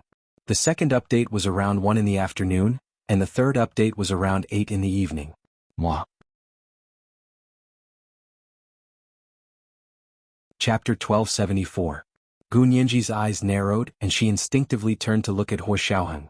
She knew that Song Jining was in the Tunguska region, but she didn't know that the Russian physicist was also in the Tunguska region. What were they going to do? And the KGB's personal protection. It probably wasn't that simple. Hua Xiaoheng opened his eyes and patted Gu Nianji's head, then pressed her into his arms. As if he understood her confusion, he said calmly, "They can do their research and we can do ours. There's no conflict." Gu Nianji knew that Hua Xiaoheng wasn't telling the truth. She pursed her lips and rubbed her head in Hua Xiaoheng's arms, but she didn't continue asking. Many of the people accompanying Song Jining were field personnel from the Special Operations Forces, so Hua Xiaoheng wasn't worried about Song Jining's safety. However, the fact that Russian scientists had also interfered was indeed beyond his expectations. However, he was used to keeping a straight face, so although he was surprised, he didn't say anything. It was as if he had already known about all this. Vladimir's expression was a little ugly. He had kept the news secret for so long. Did Hua Xiaoheng already know? In fact, not only were Hua Xiaoheng and Gu Nianji surprised, but even the driver and Lena were surprised. You mean we still have a mission not to protect her? Lena pointed at Gu Nianji. But to protect our country's scientists? Vladimir's expression became amiable as soon as he spoke to Lena. He nodded. Yes.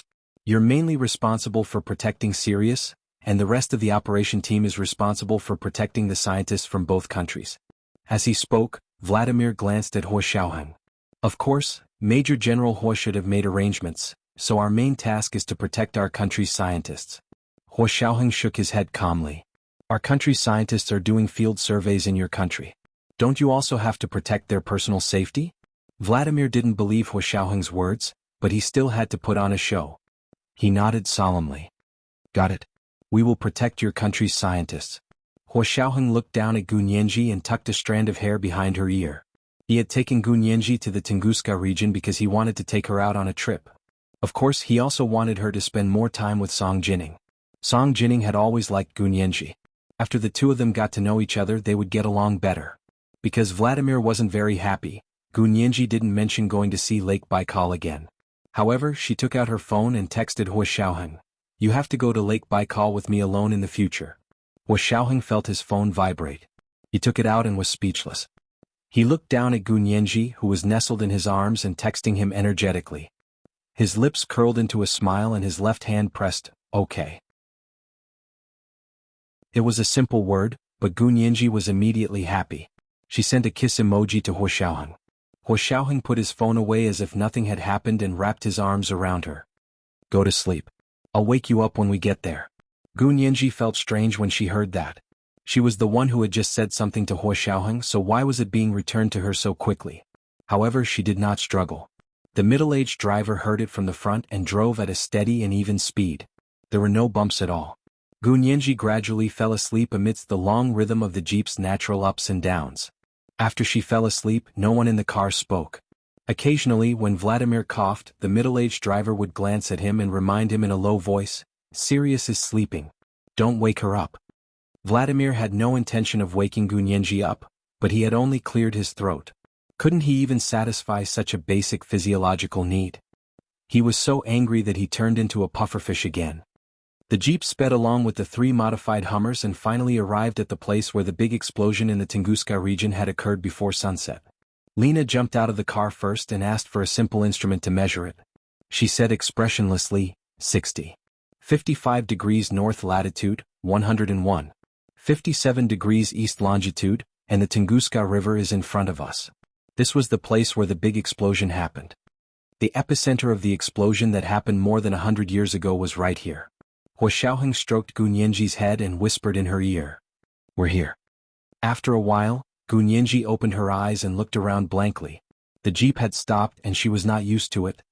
We're here? Gu Nianji rubbed her eyes and sat up straight. She stuck her head out and looked out, just in time to see the golden afterglow of the setting sun shining on the distant hills. The mountains in the distance were undulating, and there were towering trees everywhere. Their branches and leaves were thick, and the setting sun was like a beautiful red bloodstone falling among the mountains. Nearby, however, was a round plain. Trees from high to low surrounded the area. Their car was parked at the entrance to the circular plain.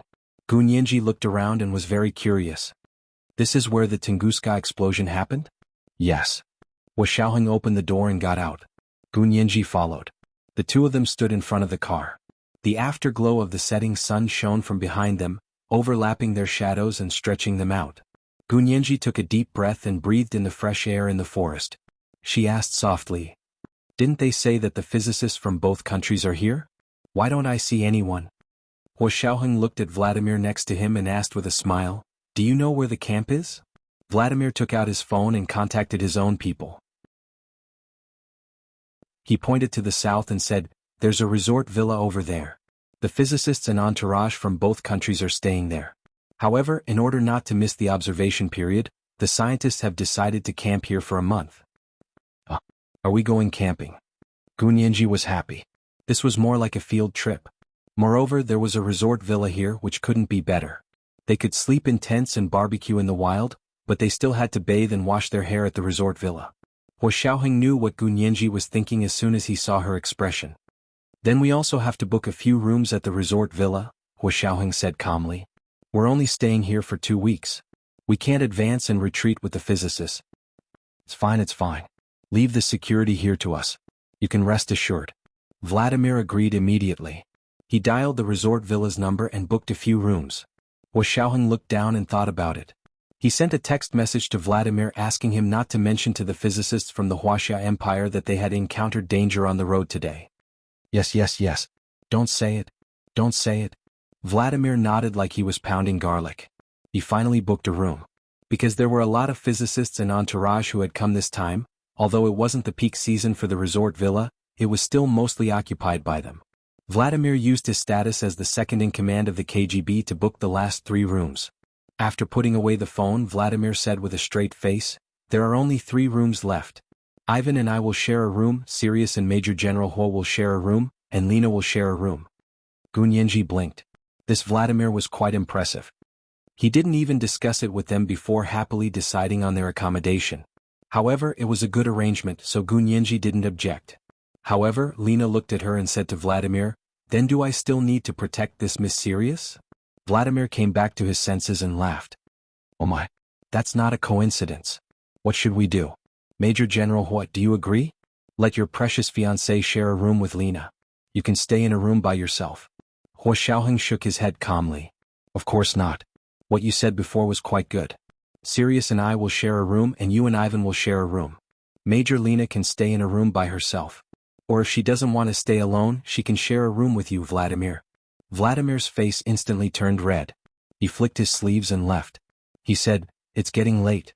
Hurry up and go to the villa to wash up and then have dinner. Why don't we stay at the villa for the night?" It seemed a little late to pitch a tent now. As soon as it got dark in this area, the temperature dropped very quickly. Without a warm tent, it was basically impossible to survive the night here. Hua Xiaoheng was a little worried about Song Jining. He didn't want to stay at the resort, not even for one night. Gunyenji didn't want to stay at the resort either. She was more interested in camping in the wild. She walked forward excitedly, wanting to find a better place to camp.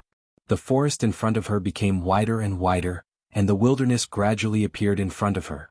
This was the second watch of the day, chapter 1264, The Stars Hang Over the Plains. It was the third watch at around 8 o'clock in the evening.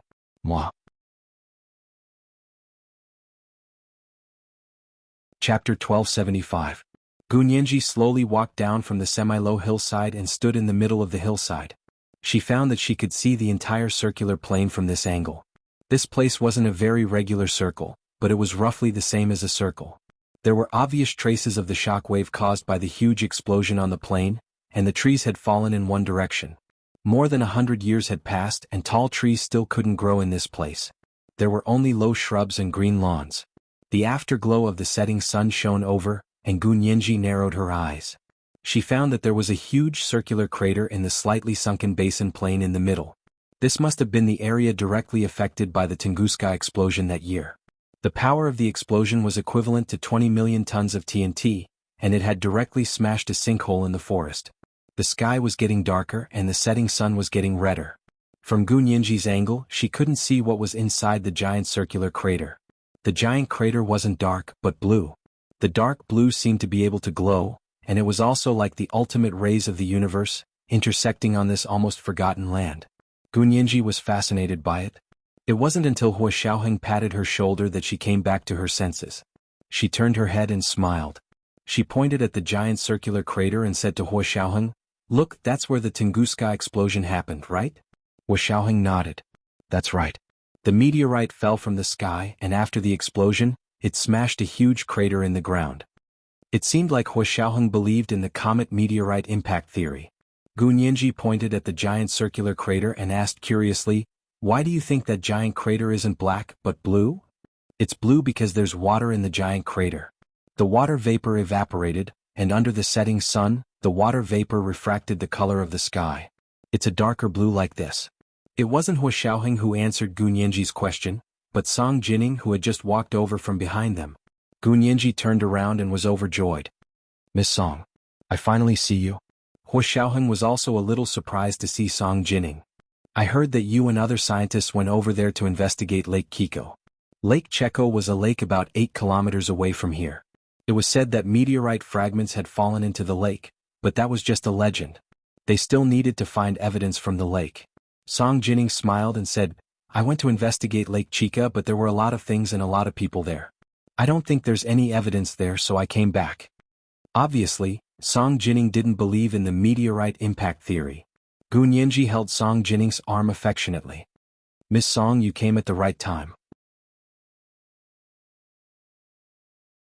Gu Nianji showed the comparison photos to Song Jining, hoping that her professional eyes would be able to see more things.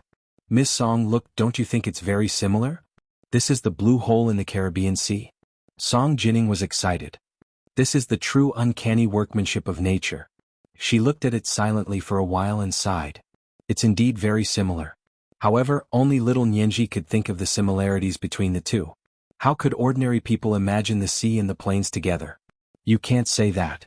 Gu Nianji felt that she should be humble in front of Miss Song. The sea can turn into mulberry fields.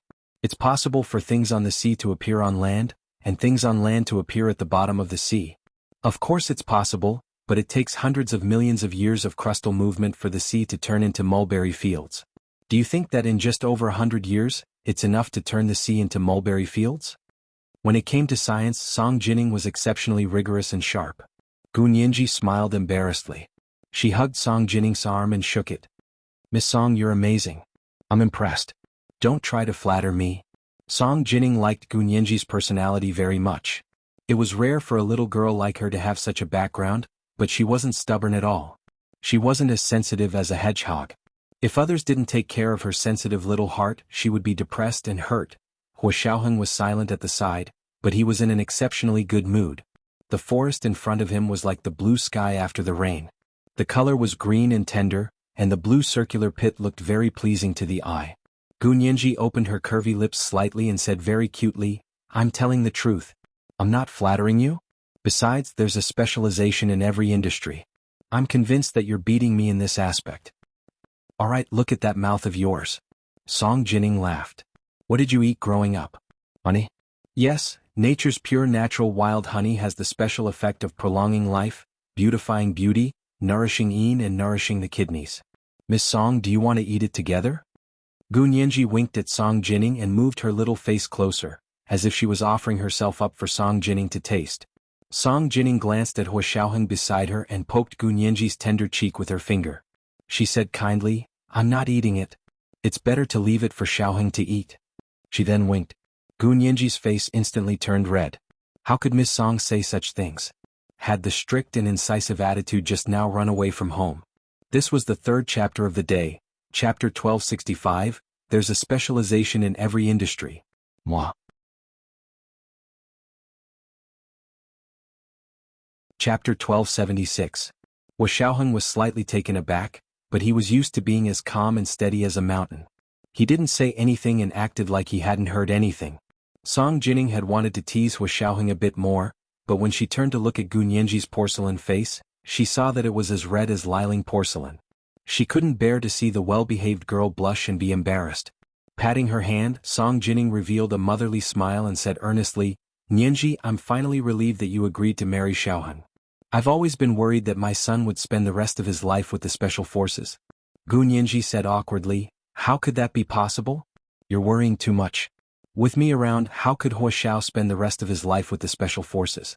Gu Nianji thought to herself and secretly glanced at Hua Xiaoheng.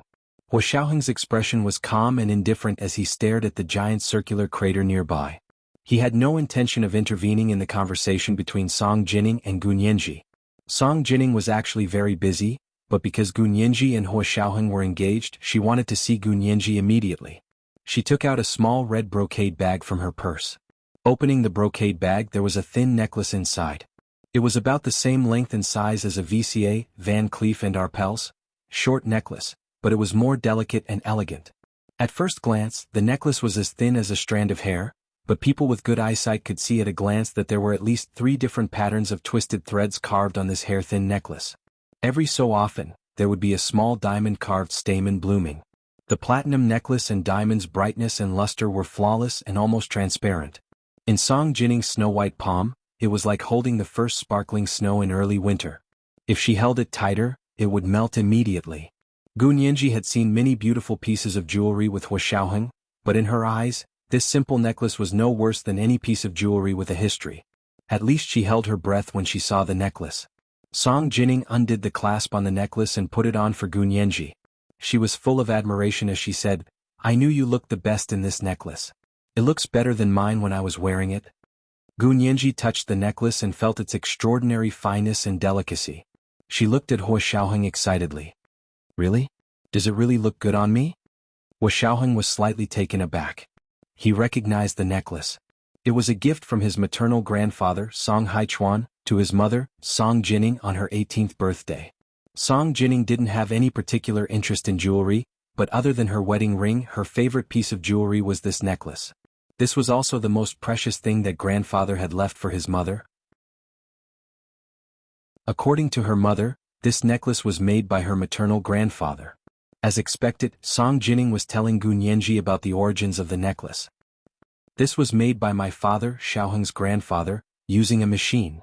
This was the most advanced nanotechnology back then. Look at the level of this miniature sculpture. It's impossible to make it without special equipment." Gu Nianji was shocked. "There's a nano-miniature sculpture?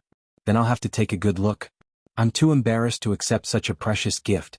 Since Hua Xiao's grandfather had personally made it for Song Jinning, Gu Nianji knew how precious the necklace was. She didn't really want to take it away from him. "It's okay. I've thought about giving this necklace to Xiaoheng's wife." Song Jinning pressed Gu Nianji's hand and didn't let her take it off.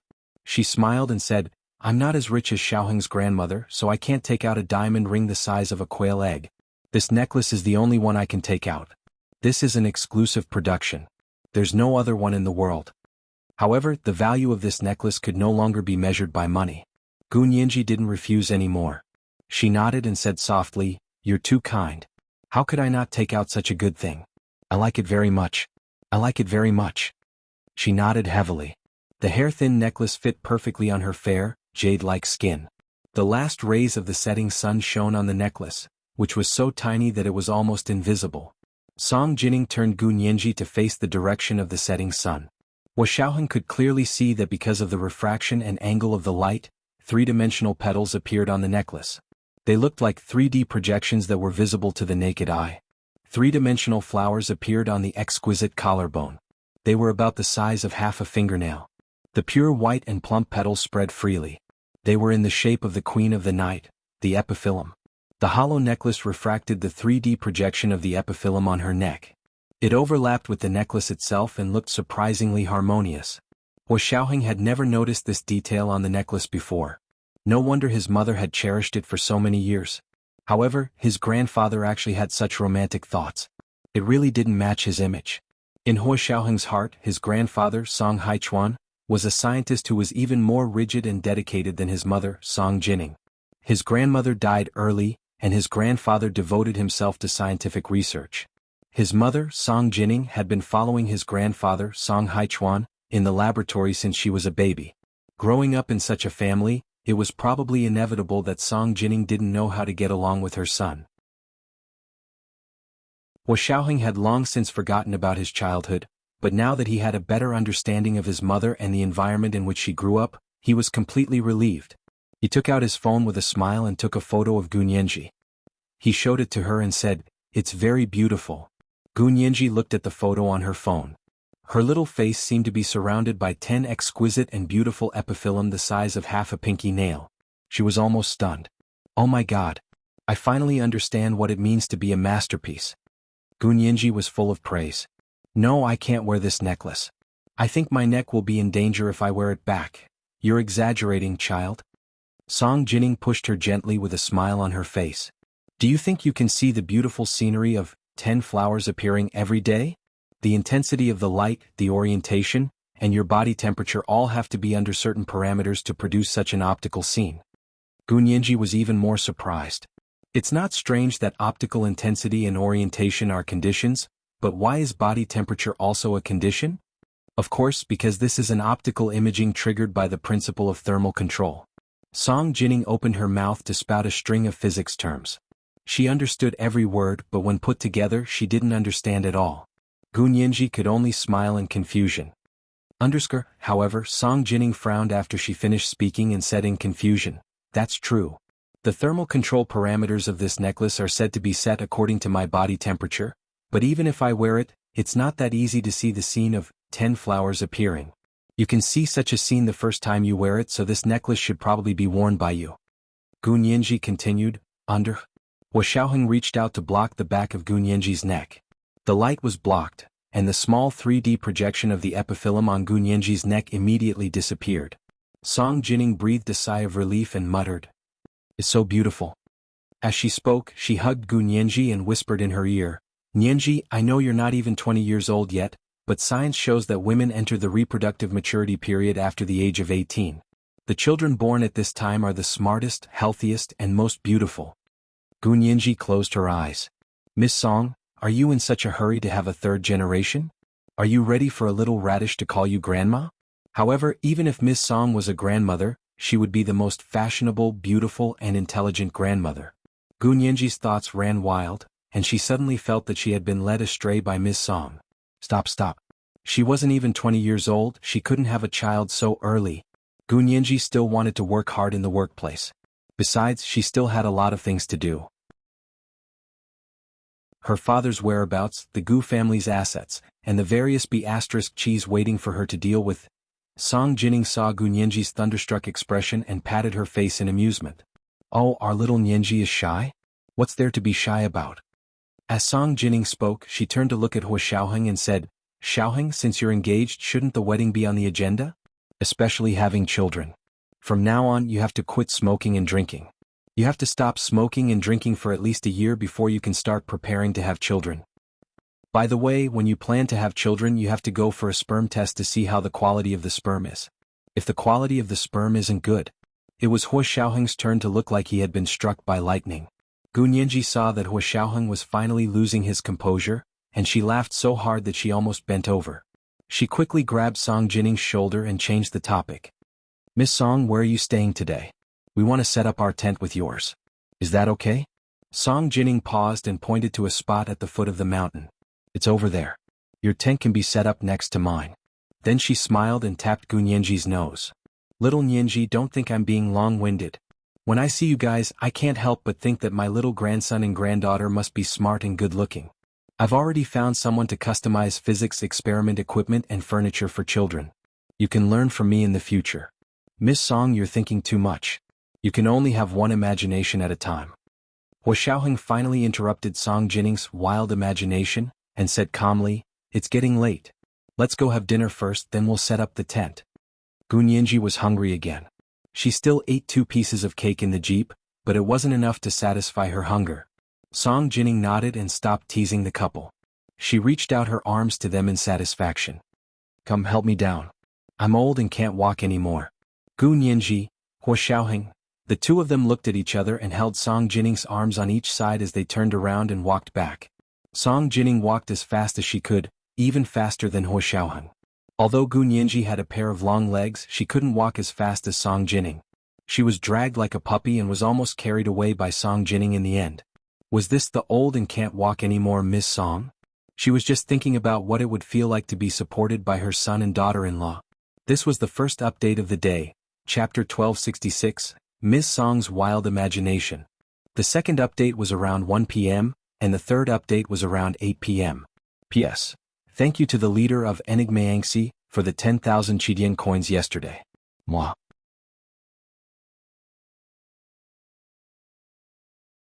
Chapter 1277. When they returned to the resort villa, everyone was eating in the restaurant. At this time, the place was almost completely booked by the scientists and entourage of the two countries. After Vladimir arrived, he officially took over the security of the place. He was so busy that he couldn't even see his shadow. Even the middle-aged driver was busy with his work. Only Lena and Peter were loitering around the restaurant. These two were the team leader and deputy team leader of Vladimir's operation team. They were both the backbone of the team. Lena was sent to protect Gunyenji personally. Peter was acting on Vladimir's behalf when he wasn't around. Now that the restaurant was full of scientists from both countries, he had to protect everyone's safety. Seeing that Hua Xiaoheng, Song Jining and Gunyenji had come over, Peter still couldn't open his eyes. He nodded at them and took out a big cigar. He went to the tree outside the restaurant to smoke. Lena looked at Gunyenji expressionlessly and said to Gunyenji in standard Oxford English, "Where are you staying tonight?" Gunyenji, she didn't really want to talk to Lena at this time. Gunyenji was still embarrassed after being teased by Song Jining. She forced a smile at Lena and said, "You don't have to follow me anymore when we get here. I have my own place to stay at night." "But Lieutenant General Vladimir asked me to protect you closely," Lena said seriously and refused to give up. She continued to ask, "Where are you staying tonight?" Gunyenji pursed her lips and said, "Are you serious? Vladimir said he asked you to protect me closely, but he was talking about the time on the road. Now that we've arrived at our destination, we don't need your protection anymore. Thank you." Gunyenji walked into the restaurant. It was a buffet. There was a long table against the wall with food on it. There were all kinds of bread, all kinds of cheese, all kinds of fish and smoked meat as well as some seafood and fruits that weren't commonly seen here. Gunyenji's stomach was rumbling with hunger. When she saw the delicious food, she immediately threw her emotions out of the window. She took the plate and went to pick out food for herself. Lena was stunned by Gunyenji's retort. She immediately followed her in and said, Vladimir's original words were, "From today onwards, you will be in charge of her security. I want you to stay close to her and ensure her safety." "I think you should know what starting from today means, right?" Gunyenji raised her eyebrows and said calmly, "The phrase from today onwards is an empty reference, not an actual reference, because it doesn't specify when it will end. In public relations, every activity has its own start and end time so that it can form an enforceable contract. And Vladimir only said, starting from today, and didn't say when it would end. This means that he's just saying it verbally and won't form any contractual relationship. Similarly, there's no pressure on me or him." Vladimir had said in the car that he would protect Gunyenji by her side, but it was unclear whether he was referring to the time on the road or until Gunyenji had left Russia. Unclear instructions could not form a contract that both parties could accept. Lena's face, which seemed to be glued on by 502 glue, finally showed a trace of emotion. She looked at Gunyenji as if she had never known her before. After a while she nodded. "Okay, then I'll ask Vladimir." There was no doubt that Lena was a very serious person. She separated the crowd and walked out of the restaurant. She picked up her phone and called Vladimir. At that moment, she heard a low and melodious voice and quickly hid behind the pillar in the corridor. This melodious voice belonged to Hua Xiaoheng. Hua Xiaoheng stood face to face with Song Jining. There was a hint of nervousness hidden in his nonchalant expression. Song Jining looked at him in amusement. "What's wrong? Can't you say it in front of Nyenji?" Hua Xiaoheng slowly took out a cigar from his pocket and said calmly, "If it's a son, he has to join the army. If it's a daughter, I don't care. She can do whatever she wants." This was a refutation of what Song Jining had just said to Gunyenji. He didn't want his son to be running around on a walker in the laboratory of the Institute of High Energy Physics since he was young. Song Jining didn't expect Hua Xiaoheng to care about this. She asked in confusion, "What's wrong? Why don't you study physics with me? I can be their teacher and teach them until they graduate." Hua Xiaoheng didn't say anything else. He only played with a cigar in his hand as if he was threatening her. He said vaguely, "If you insist, I don't think any of these little grandchildren will appear." "Are you threatening me?" Song Jining was stunned for a moment and exploded. "What do you mean? What do you mean none of my grandchildren will appear?" Hua Xiaoheng raised the cigar and placed it in front of his lips. He looked at Song Jining quietly. Song Jining was so angry that she laughed. "Don't think too much. Whether or not I have children, when I have children, and how many children I have nothing to do with you." Hua Xiaoheng, was this what scientist Song said? Hua Xiaoheng couldn't help thinking. It was full of the blind confidence of a pseudo-feminist and shameless boasting that ignored the laws of science. Hua Xiaoheng's cold expression pleased Song Jining. "Angry? It's right to be angry." Song Jining patted his shoulder. "I'll go talk to Nyenji. She's the deciding factor in when the child will be born." "Haha, this is the first time I've heard that a woman can have children by herself," Hua Xiaoheng said expressionlessly. He put his hands behind his back and stood straight. Of course a woman can only have children by herself. Can a man help a woman give birth? When it came to science, Song Jining was as sharp and direct as a different person. Hua Xiaoheng, I know you're going to say that there aren't so many men to provide sperm. A woman alone can't produce a fertilized egg. Song Jining almost gave Hua Xiaoheng a scientific explanation of reproduction. Hua Xiaoheng couldn't stand it anymore in front of his biological mother. He nodded stiffly. Take your time to think about it. I'll keep my word. He turned around and went to the dining room to look for Gunyanji. Gunyanji had just sat down with a large plate of food and a glass of milk. Hua Xiaoheng sat across from her and glanced at the plate full of food. Eat less. You're too hungry. You need some porridge to warm your stomach first. Gunyanji blinked her left eye. I can eat. I'm starving. As she drank the milk, she asked curiously, what were you whispering to Miss Song just now? You really want to hear it? Yes, tell me. Gunyanji put down the milk and couldn't stop praising the rich and natural milk. This milk is so delicious. Is it really an organic cow? I think so. Hua Xiaoheng looked down and thought about it. He said simply, Miss Song just said that she wanted to take the child to the laboratory and cultivate the child's interest in science from a young age. I objected and said that my son had to be sent to the military camp from a young age. My daughter can see her own interests. Gunyanji didn't expect Song Jining to think so far ahead. The corners of her mouth twitched and she said weakly, I also object. Okay. Hua Xiaoheng patted her head. Major General Hua, can we have children in a few years? Gunyanji whispered to Hua Xiaoheng. But I also think it's better to have a husband while we're young. Hua Xiaoheng, I heard that it's hard to recover your figure when you're older and have a child, Gunyanji said mysteriously as if she was already pregnant. Hua Xiaoheng rubbed his temples with a headache. That's enough. Eat. No one is forcing you to have a child. But I think it's better for the child to follow Miss Song. With Miss Song's personality and way of doing things, she'll definitely take care of the child as her own. Gunyanji unknowingly was once again led astray by Song Jining. She began to look forward to the good times of having a son and a daughter. Hua Xiaoheng calmly objected. The child can't be handed over to Miss Song. She doesn't even have time to eat when she's busy. Gunyanji immediately said, then let's set up the baby's room first. After saying that, she covered her mouth and thought in horror and despair, what's wrong with her? Is she possessed? Miss Song's ability to brainwash is terrifying. This was the second watch of the day, chapter 1267, Brainwashed. The third watch was around 8 p.m. Moi.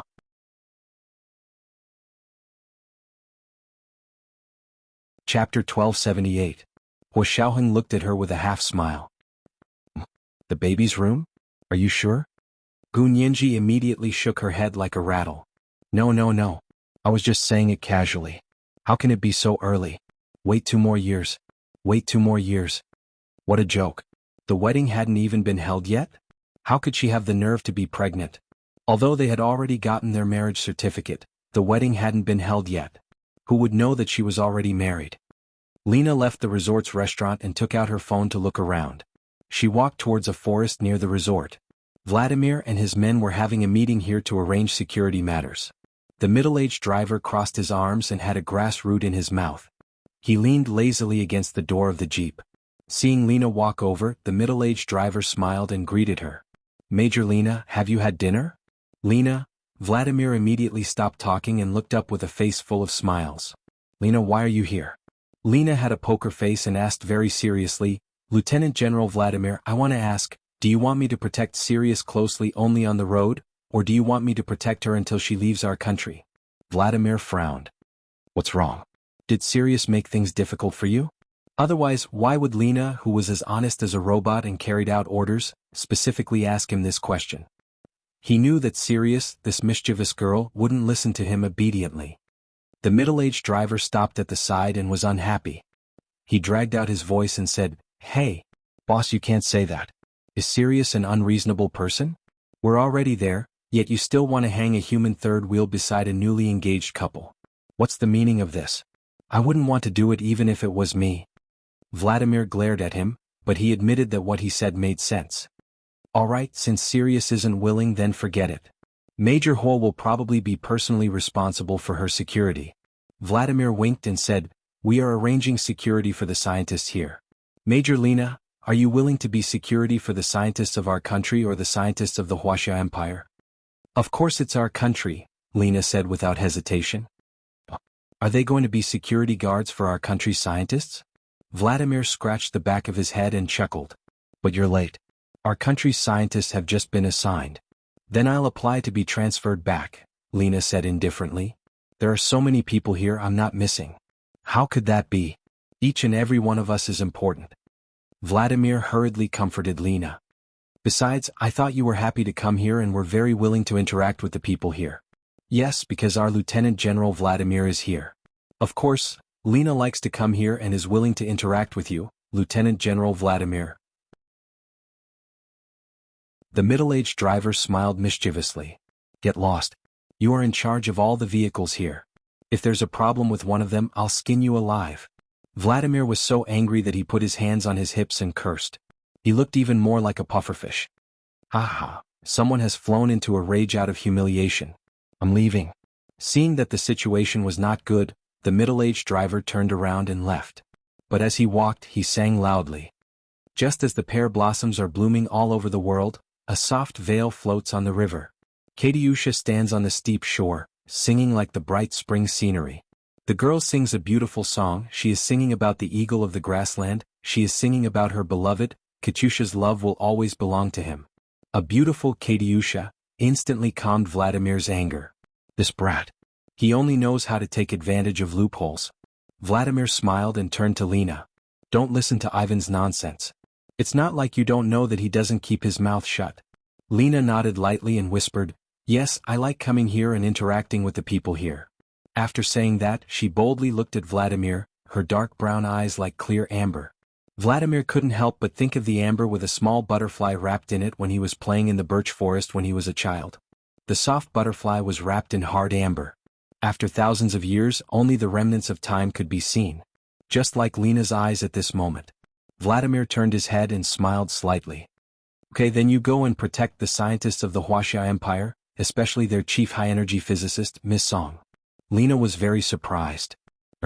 But she has someone to protect her. Lena simply said, Lieutenant General Vladimir, I don't believe you can't tell that there are many security personnel in the Wuxia Empire.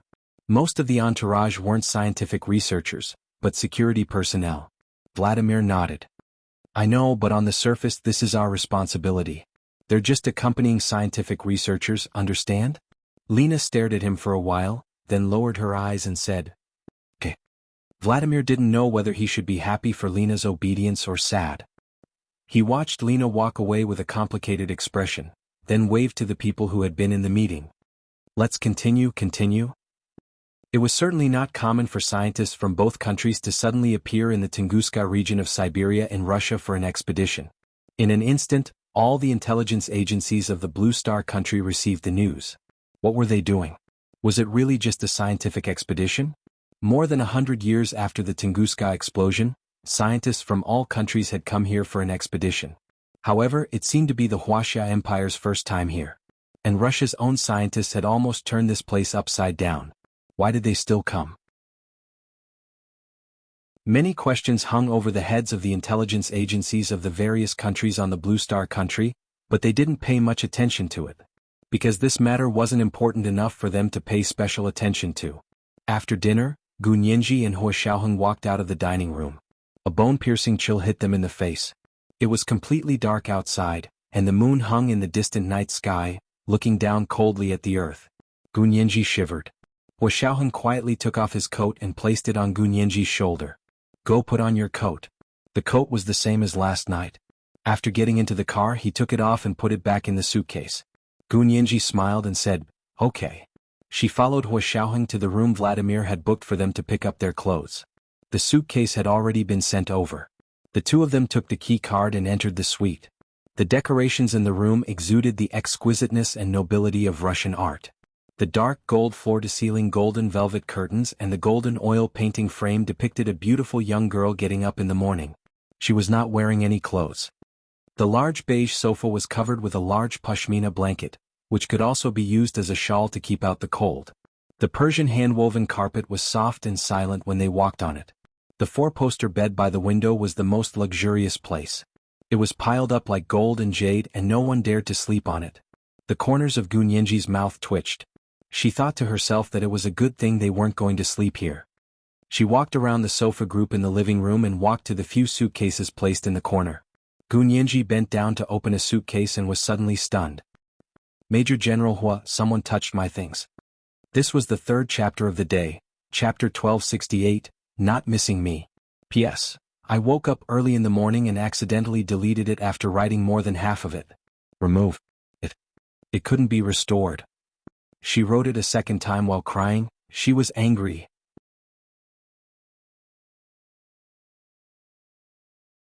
Chapter 1279. Hua Xiaoheng pointed a finger at Gunyanji, signaling her to stop talking. When they entered the room, Hua Xiaoheng's men had already checked the room for eavesdropping devices as usual. When Hua Xiaoheng came in himself, he had just checked it himself. There was no detection of any eavesdropping or recording devices, but Gunyanji said that her suitcase had been touched. Hua Xiaoheng immediately thought that someone must have come to their room and tampered with it. If even Gunyanji's suitcase had been touched, how could there not be a bug? Hua Xiaoheng straightened his back, took out his phone and texted Gunyanji. Mr. A, how do you know that the things have been touched? Nezis, I remember very clearly where I put my things. The other party also put them back in place, but there was still a little deviation from where I originally put them.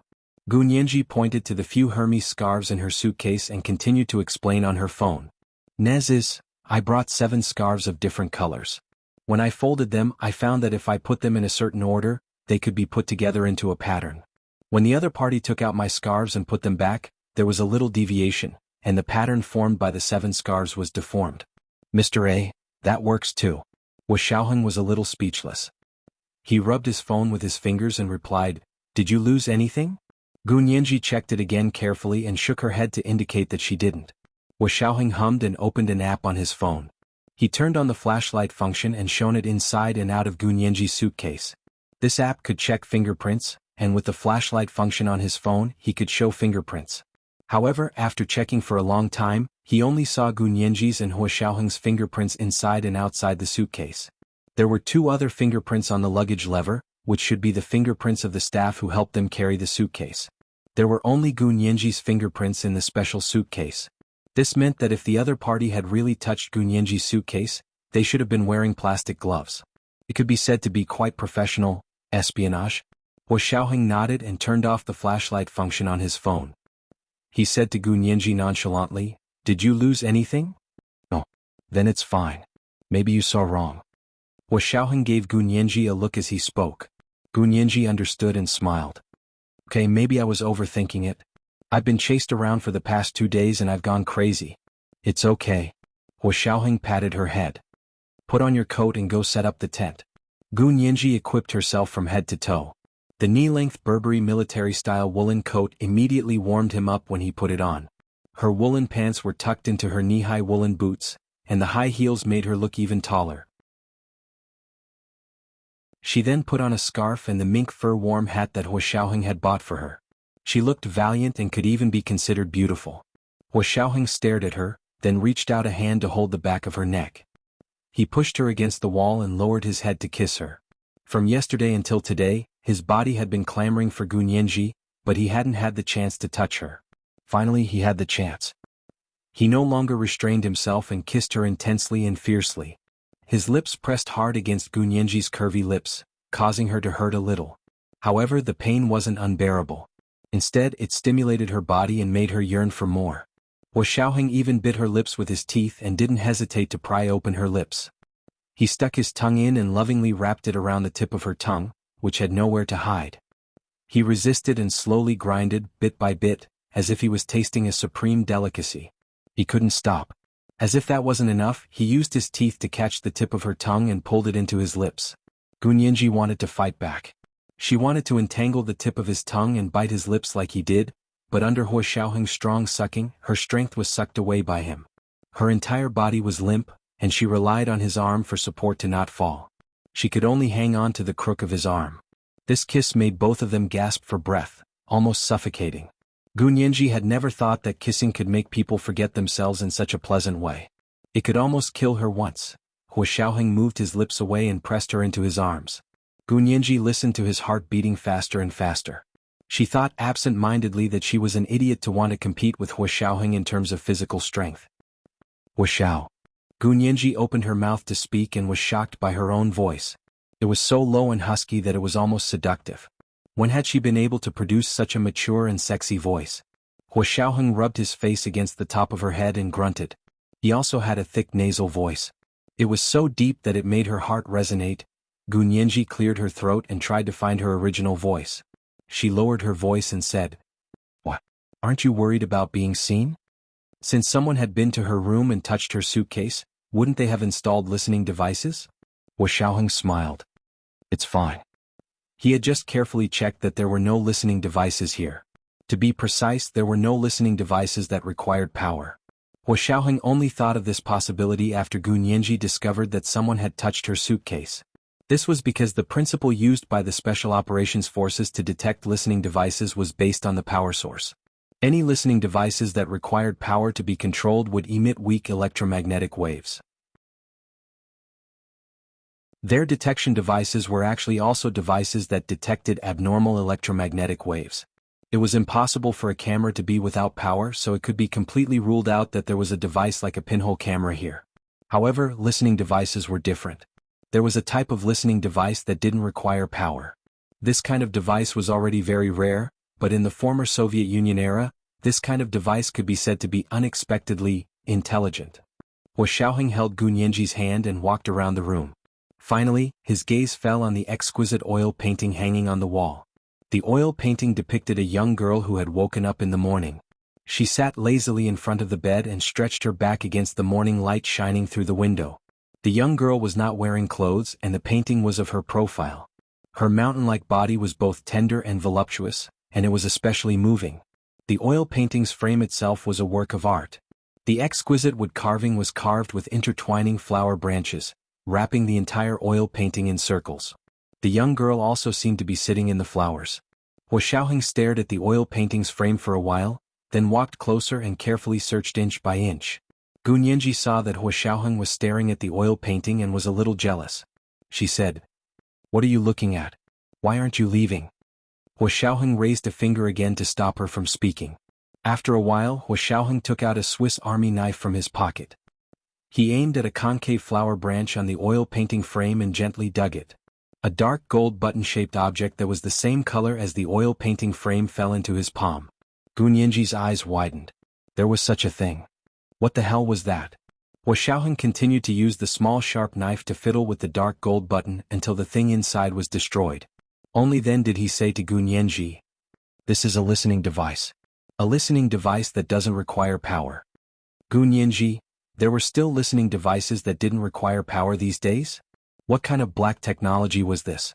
Hua Xiaoheng said calmly, "This isn't a very high-tech listening device, but it's very useful because normal detection equipment can't detect it at all." He pried open the button and showed Gunyanji the structure inside. "Look, there's no need to install a battery here because there's a resonating cavity inside. Its movable front wall mimics the diaphragm of the human chest. When you speak in the room, the air vibrates and this resonating cavity will change in size and vibrate with the change in sound waves. This vibration will be picked up by a receiver not far away. That receiver is just like a human's ear. The eardrum will restore the resonance into sound waves and know what the person in the room is saying." Gunyanji smiled with her eyes full of confusion again. Anders? He was indeed a professional. Hua Xiaoheng destroyed the resonating cavity, and the receiver not far away couldn't hear their conversation. This was also the only listening device that those people could think of that would work. After all, they were going to eavesdrop on Hua Xiaoheng and Gunyanji's room, and Hua Xiaoheng's attainments in this area were higher than theirs. Of course, they didn't expect that with Gunyanji's human IQ amplifier, Hua Xiaoheng could reach a higher level than they had imagined. "Major General Hua, you're so amazing." Gunyanji's eyes turned into little stars when she heard this. She stood on her tiptoes and kissed Hua Xiaoheng on the cheek. Hua Xiaoheng looked at her with a half-smile. "That's amazing? Do you want an autograph?" Gunyanji, okay, she finally understood. Hua Xiaoheng was simply too good at hiding his true feelings. Gunyanji had no idea that asking Miss Lena for an autograph had also touched Major General Hua's bottom line. "Of course I want an autograph." Gunyanji smiled and winked at Hua Xiaoheng, trying to make up for her lack of consideration. She gently opened her coat to reveal the turtleneck cashmere sweater she was wearing inside. She pointed to her chest. "Sign here, Hua Xiaoheng's eyes instantly darkened like the pure black night, but also like a black hole that wanted to devour and tear her apart. Looking at Gun Yanji like this, Gun Yanji felt her legs go weak, but she still held on and refused to show weakness.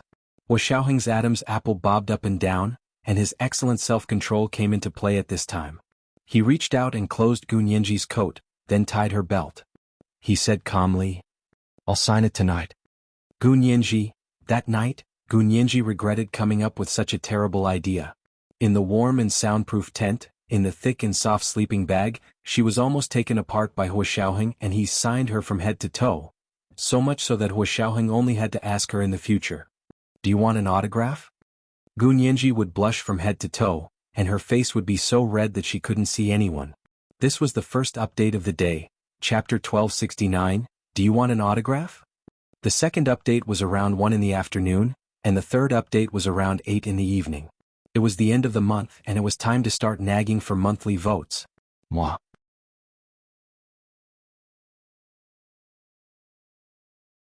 Chapter 1280. Gun Yanji didn't sleep much that night. She wondered how Hua Xiaoheng could have so much energy. It was like a perpetual motion machine. So when Hua Xiaoheng woke her up at 4 in the morning, she was about to flip out. She hid her head in the sleeping bag and refused to come out.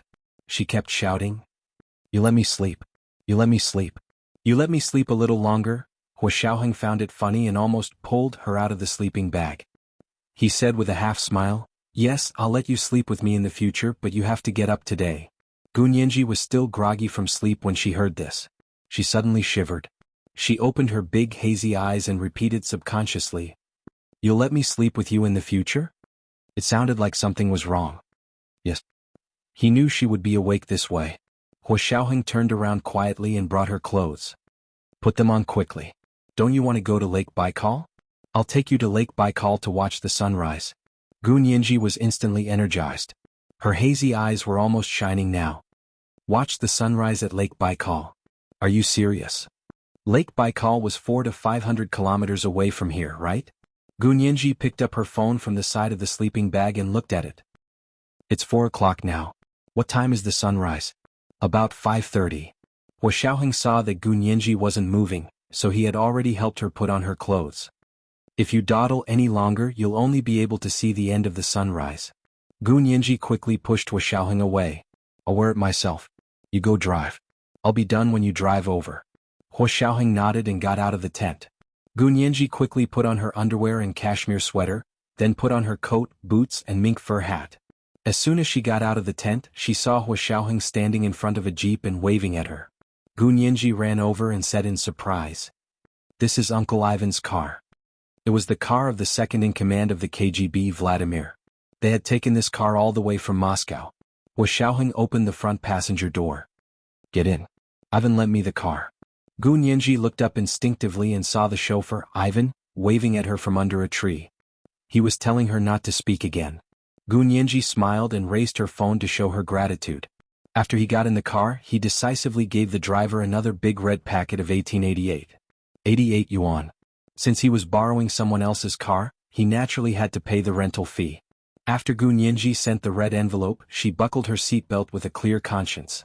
Hua Xiaoheng started the car and said in a low voice, "Sit tight and hold on to the armrest." As soon as Gun Yanji grabbed the handrail above her head, the car shot out like an arrow from a bow. The rumbling sound of the engine was earth-shattering, stirring up a cloud of dust and startling the birds resting in the forest. They all flew up into the night sky. Gun Yanji gasped and said sheepishly, "Did I wake someone up?" Hua Xiaoheng looked at her with a smile. "The scientists have already gone to the giant circular pit to start working. Those who are still sleeping in the tents are all lazy bums. It doesn't matter if they wake up." Wasn't this calling her a lazy bum?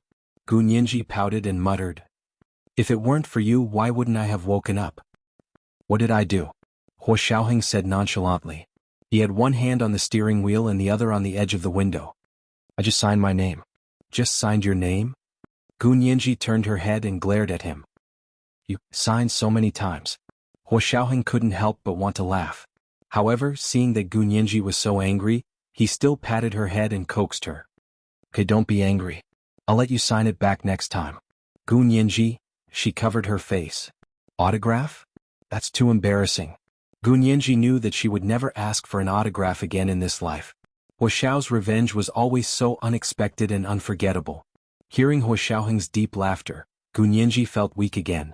She put her hand down, and before she could sneak a glance at Hua Xiaoheng, she suddenly saw the scenery outside the car window fly by so quickly that it almost left an afterimage on her retina. Hua Xiao, how fast are you driving? Gu Nianji's face turned pale. She looked at the speedometer in front of Hua Xiaoheng and was instantly speechless. The speed had already hit the rightmost position on the dashboard, and it was off the charts. That meant that he was driving at least 200 miles per hour, which was more than 300 kilometers per hour. No wonder he dared to pull her up at 4 in the morning to watch the sunrise at 5:30 in the morning. At this speed, they would reach the distance of 400 to 500 kilometers in less than an hour and a half. However, such a fast speed could only be driven by a top-notch racing car. The KGB's ordinary-looking Jeep was actually so powerful. Hua Xiaoheng smiled and said slowly, "This car has been modified well. The Russian engine is indeed superb."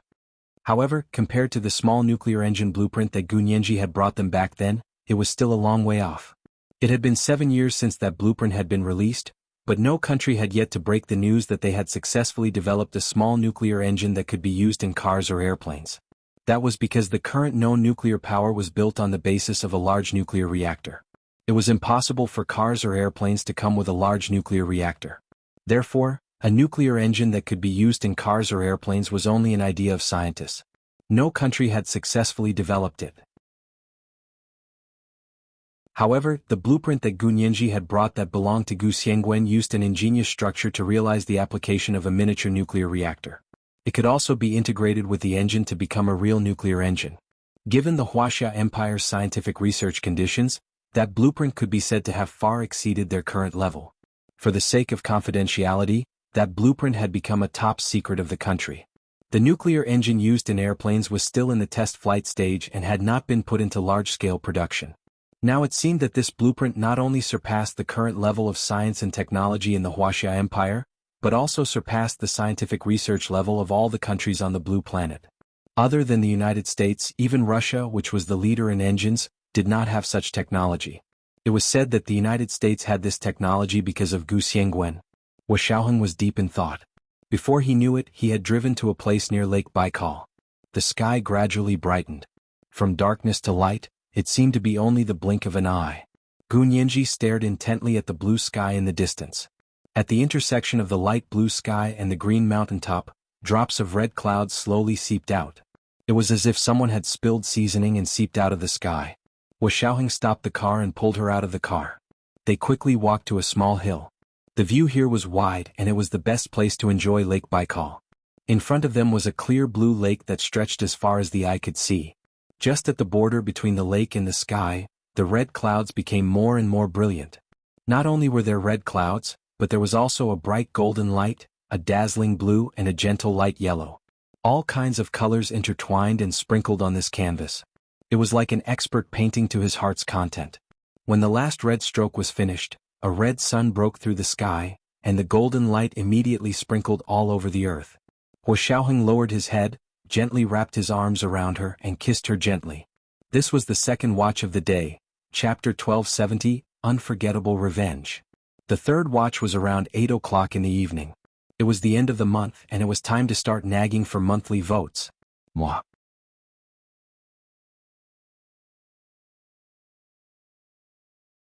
Chapter 1281. The rising sun above Lake Baikal shone on the land, casting a golden glow on the two people hugging by the lake. Gu Nianji had no other thoughts at that moment. She only wanted to be intoxicated in Hua Xiaoheng's arms and never wake up. The gentle kiss was like the best time they would ever have in their lives. The sun gradually rose above their heads, and Hua Xiaoheng finally ended the long kiss. The last kiss landed on her forehead. Gu Nianji buried herself in his arms and said reluctantly, "Are we going back? How long do you want to stay here?" Hua Xiaoheng chuckled. "You haven't had breakfast yet. Aren't you hungry?" Gu Nianji's stomach growled twice. She couldn't deny it even if she wanted to. "Let's go. If there's a chance in the future, I'll take you to another place to watch the sunrise. It's more beautiful than here." Hua Xiaoheng held her hand and led the reluctant Gu Nianji back to the jeep. He looked at his watch. It was only 5:30 in the morning. It was probably the longest day of the year in this place, so the sun rose early. If it was winter, the sun would only rise after 8 o'clock in the morning. Gu Nianji fell asleep the moment she returned to the car. She had been tired until early in the morning, and she was excited in the morning. She was exhausted and immediately slept to make up for it. The jeep quietly parked in the parking lot of the Tunguska resort. Hua Xiaoheng carried the sleeping Gu Nianji out of the car and carried her all the way to the tent before putting her down. A certain someone whose stomach was growling with hunger just now couldn't resist the magic of sleep. Hua Xiaoheng came out of the tent and covered the tent. When he got up, he saw Vladimir leaning against a big tree not far from the tent. He looked at him with a smile and said, "Shouldn't you return my car keys to me? I didn't expect Major General Hua to be so romantic. He's good at wooing women." Hua Xiaoheng smiled and raised his hand to toss the jeep's car keys over. "It's my wife's job." How could he say that he was using romance to woo women? He made it sound like he was a playboy. Vladimir reached out and caught the car keys. He said, half jealous and half envious, "That's because Major General Hua is lucky. We don't have such good luck to meet such a good girl like Sirius." Before he could finish his sentence, the middle-aged driver, who had rushed over to ask for the car keys, blurted out, "Boss, you're making Lena so sad." Vladimir was stunned for a moment. When he saw Lena walking behind the driver with her head lowered, he immediately flew into a rage out of humiliation. He scolded the driver, "What are you doing here instead of working? Borrowing the bureau's car without permission. Do you think I won't beat you up?" The middle-aged driver hugged his head and hid behind Lena, shouting, "Haven't you hid enough? How could you say such things? Doesn't your conscience hurt? I think you're rebelling." "Rebellion. I'm going to return it," Vladimir said as he rolled up his sleeves and pounced on him. Hua Xiaoheng shook his head and said calmly, "Sirius is still sleeping. Can't you guys go fight somewhere else? If you wake her up, I won't help you stop her from getting angry." Vladimir rushed in front of Lena and avoided her gaze. He didn't dare to look at her. He only glared at the middle-aged driver who was hiding behind Lena and said fiercely, "Just you wait." Then he left without looking back. The middle-aged driver jumped out, covered his head and asked Hua Xiaoheng, "Where are my car keys?" Hua Xiaoheng raised his chin at Vladimir's disappearing figure. "Your boss took them." "Huh? How cunning. He actually didn't tell me." The middle-aged driver turned around angrily and chased after Vladimir. The two of them walked away while bickering. Only Lena and Hua Xiaoheng were left in front of the tent. Lin Na raised her eyes to look at Hua Xiaoheng. Her face was still expressionless. She said in standard Oxford English, "Lieutenant General Vladimir asked me to protect Scientist Song." Hua Xiaoheng's attitude was very gentle. He said politely, "Thank you, Major Lena. Thank you for your trouble." Lena nodded. "It's my duty." She then turned around and left. Hua Xiaoheng walked around the tent area alone and saw that there were about 20 tents of various sizes. On the left were the scientists from the Huaxia Empire, and on the right were the Russian scientists. Of course, they also had rooms in the resort villa, but this place was relatively close to the place where the expedition was taking place. Some tests had to be done in the middle of the night, so they all set up tents and slept in the tents when they were tired. Although it was still early, the tent area was almost empty. Gu Nianji didn't wake up until 10 in the morning. She opened her eyes and stared blankly at the top of the tent in front of her for a moment. For a moment, she had the illusion that following Hua Xiaoheng to Lake Baikal to watch the sunrise in the early morning was just a dream. She hadn't actually gone anywhere. She had been sleeping here the whole time. She stretched and sat up from her sleeping bag. She looked at the scattered clothes around her and thought about the autograph, last night. She suddenly covered her face with her hands. "Oh my God." Drip drip, Hua Xiaoheng opened the tent and smiled. "It's time to get up, right? It's already 10 o'clock. Gu Nianji still covered her face and nodded. "I'll get up right away. You go out first." Hua Xiaoheng covered the tent and put away the tablet in his hand. Hua Xiaoheng didn't stay idle during the few hours he waited for Gu Nianji to wake up. He used the tablet to deal with a lot of things. The most important thing was that Yin Shixiang had sent him a message saying that Zhao Liangzi had returned to work, but he didn't stay in the imperial capital. Instead, he returned to the small island in the Cape of Good Hope to continue working. Hua Xiaoheng mulled over it all morning, but in the end he only sent a message to Zhao Liangzi. "My condolences." Zhao Liangzi replied, "Don't worry. He was his own soldier after all. He didn't disappoint him." Hua Xiaoheng sighed with a complicated expression. Gu Nianji put on her clothes and tidied up the tent before pulling the curtains open and coming out. Breathing in the fresh air outside, Gu Nianji felt a little hot. I can't wear this coat anymore, Gunyenji complained. I want to change. Let's go eat something first. If we don't eat soon we'll starve. Hua Xiaoheng held her hand and went to the resort villa's restaurant for brunch. It would take more than an hour to walk from the tent area to the resort villa, and more than half an hour if they were fast. Of course, it would only take about 10 minutes with a car. They arrived at the parking lot and saw the middle-aged driver playing games on his phone. Gunyenji couldn't help laughing. She walked over and patted him on the shoulder. Uncle Ivan, thank you for the car.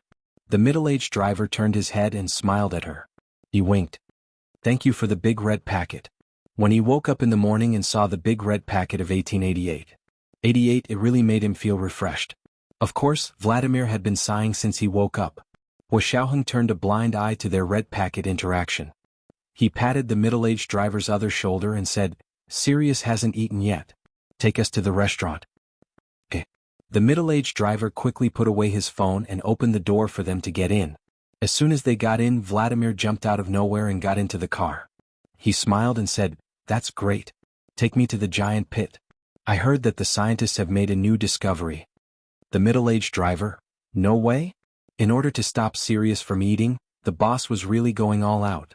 He was about to mock him when Hua Xiaoheng's phone rang. He picked it up and saw that it was a call from Song Jining. As soon as the call was connected, Song Jining's excited voice came from the phone.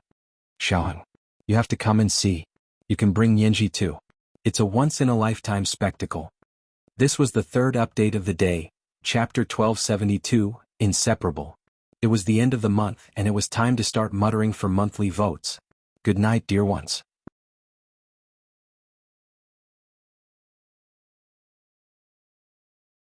Chapter 1282. Do you want to go over immediately or can we wait another 10 minutes?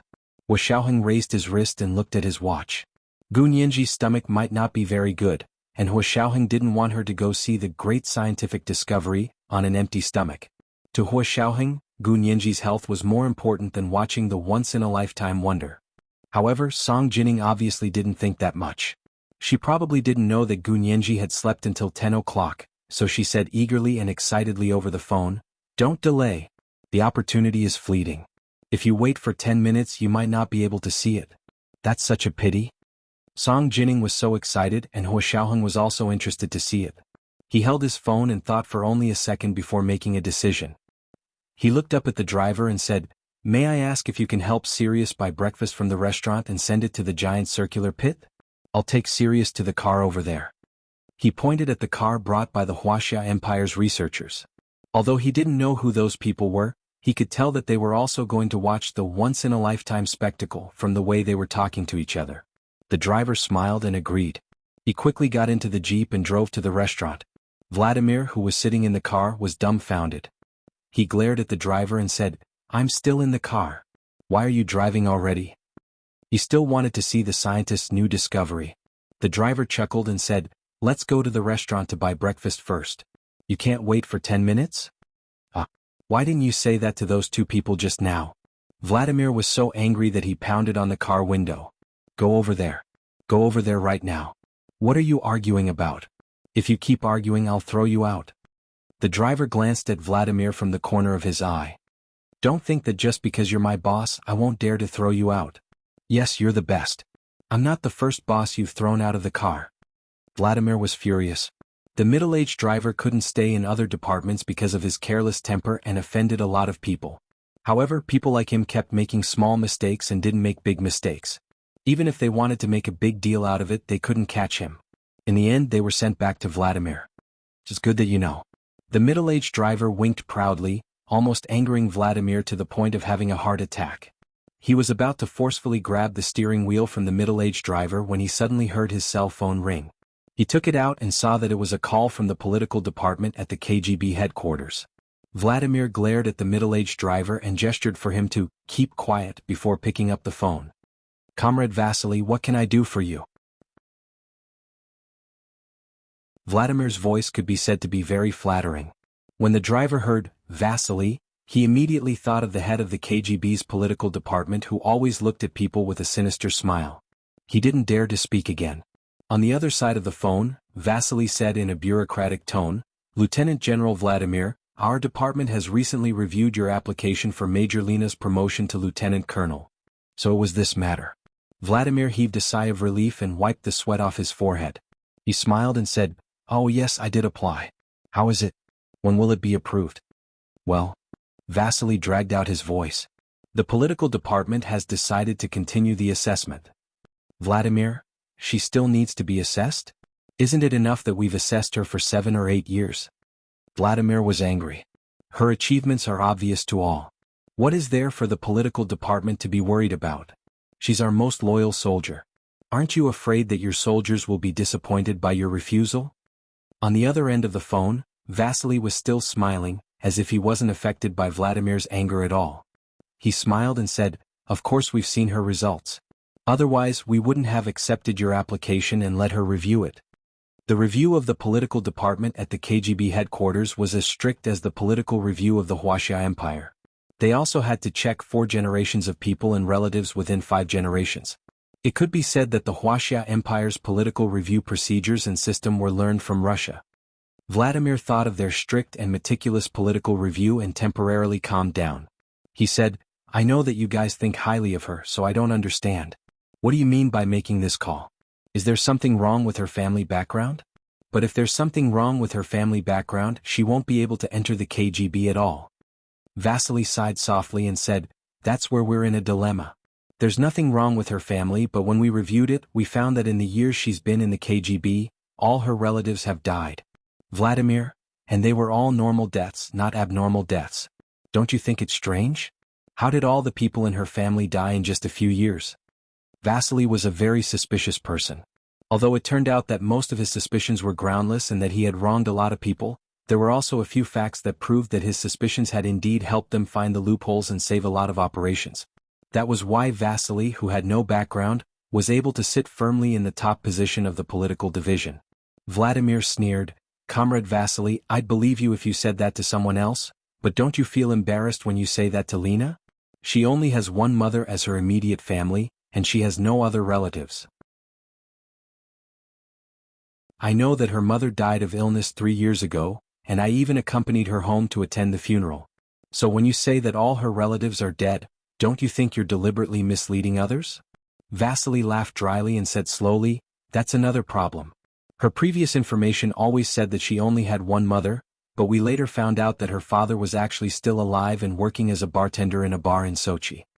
Vladimir was stunned for a moment. "Really? You know about that too? How did you find out?" Just a year after her mother died, her father came home and found that his wife had died of illness. Only then did we know that Lena had a father. Vladimir was speechless again. Then we checked the DNA of Lena and her father and confirmed that they were not related by blood, Vasily said and paused deliberately. Vladimir's face turned pale. "And then?" "Haha, and then nothing. The man said that Lena wasn't his biological daughter to begin with. She was the child of her mother with someone else, and he only married her mother after Lena was born. F***ck. Isn't that a stepfather? Do you have to F***king go through so many twists and turns?" Such a big gasp was torturing Vladimir to death. Vasily chuckled. "Lieutenant General Vladimir, you're paying so much attention to her. Do you have feelings for Lena? Have you fallen in love with her?" Vladimir's heart felt like it was on a roller coaster. He had almost fainted just now, and now Vasily had thrown a heavy bomb at him. He held onto the handle of the car door and felt that he might have to die here today. "Comrade Vasily, if you have something to say, just say it. If you keep me in suspense, I'll curse you not to be promoted." Vladimir was the second in command of the KGB, but he was being tormented by the people from the political department. Could be said that it was too much. Vasily coughed in embarrassment and stopped teasing Vladimir. He said, "All right, I'll make it short. I called you this time because the political department feels that since Lena has become Lieutenant General Vladimir's sweetheart, for the sake of stricter security, we've decided to raise the standards for Major Lena's review." "You can interrogate her however you want," Vladimir said vaguely. He actually didn't deny his feelings for Lena. Vasily was even more relieved. He nodded and said, "Okay, I've already recorded and archived this call as one of the materials for the review. We will conduct a further assessment of Comrade Lena in the next few days. I hope you can cooperate with us." Vladimir's face scrunched up when he heard that. "Operation? What operation? Don't do anything rash. We're on a mission." "Don't worry, we know what we're doing. This time we're killing two birds with one stone. Just cooperate with the headquarters operation. After Vasily finished speaking, he put Vladimir on another more confidential phone call. From that phone call, someone told Vladimir about the method and content of the review of Lena. Vladimir listened for a long time and bargained for a few more steps. Finally, he finalized the final review content. As long as Lena could pass this final review, not only would she be successfully promoted to lieutenant colonel, but Vladimir wouldn't need to be reviewed if he wanted to marry her in the future. Of course, Vladimir wouldn't refuse such a win-win situation. After hanging up the phone, he whistled as he followed the driver to the restaurant in the resort villa. He bought two of the best breakfasts and brought them over. Gu Nianji and Hua Xiaoheng sat in the car of the Huaxia Empire's researchers and arrived near the giant circular pit first. Yesterday, Gu Nianji had only looked down at the giant circular pit from a nearby hillside. She felt that its shape looked very much like the blue hole in the Caribbean Sea. Now that she was closer, she didn't feel that kind of similarity anymore. There was only a huge, bottomless pit in front of her. There seemed to be liquid at the bottom of the pit, because when she looked down, she could only see a dark blue mist lingering around it. There were shadows under the mist, but she couldn't see anything. However, she couldn't see it with the naked eye, but the equipment could. Song Jining and the others worked with the Russian scientists and lowered several long ropes that were hundreds of meters long along the edge of the giant circular pit. The long ropes were tied with cameras and sensors so they could monitor the situation all the way down. Song Jining and the others brought their own small drone, which happened to carry 4 cameras and a sensor, and flew down from the middle of the giant circular pit. This way, all sides of the giant circular pit were taken care of. They had been observing the situation below the giant circular pit for several days. There had been no movement for the past few days. The giant pit was shrouded in clouds. There were no living animals or plants, not even microorganisms. It was dead and even quieter than a tomb. It seemed that time had stopped here since the explosion more than 100 years ago. Until this morning, there was a sudden fluctuation in the giant pit. The fluctuation was not obvious at first, but it was captured by the long rope and the sensors on the drone and transmitted back to the receiving instruments on the ground. When the scientists noticed the fluctuation, the receiving instruments on the ground were already operating crazily, almost exceeding their load. Song Jining pointed at the regular jumping curves on the big screen in front of her and said excitedly, "Nianji, do you know what this is?" Gu Nianji blinked. "This is a wave curve?" "This isn't a normal wave curve. This is almost exactly the same wave curve as the collision of 2 neutron stars observed by all blue planet scientists last year." Song Jining was pleasantly surprised as she pulled out another curve. "Look at this wave curve. Doesn't it almost match the curve here?" Gu Nianji, all right, she didn't pay much attention to science news. She had only heard about this matter and hadn't done any in-depth research. Of course, even if she went into in-depth research, she wouldn't be able to figure it out. "Don't you think this is a once-in-a-lifetime wonder?" Song Jining explained to her excitedly. The wave curve of the neutron star collision that everyone observed last year was observed with a large telescope. But the wave curve we got here was observed in this giant circular crater, without any telescope. Gu Nianji finally understood and asked curiously, "Yes, this is indeed too strange. I remember the news said that the collision of the 2 neutron stars actually happened 130 million years ago, so we also observed the astronomical phenomenon from 130 million years ago from here?" This was the first update of the day, Chapter 1272, a once-in-a-lifetime wonder. The second update was at around 1 p.m., and the third update was at around 8 p.m. P.S. It's Monday and I forgot about the recommendation ticket list. There's only the end of the month and I'm already begging for monthly tickets. Mwah.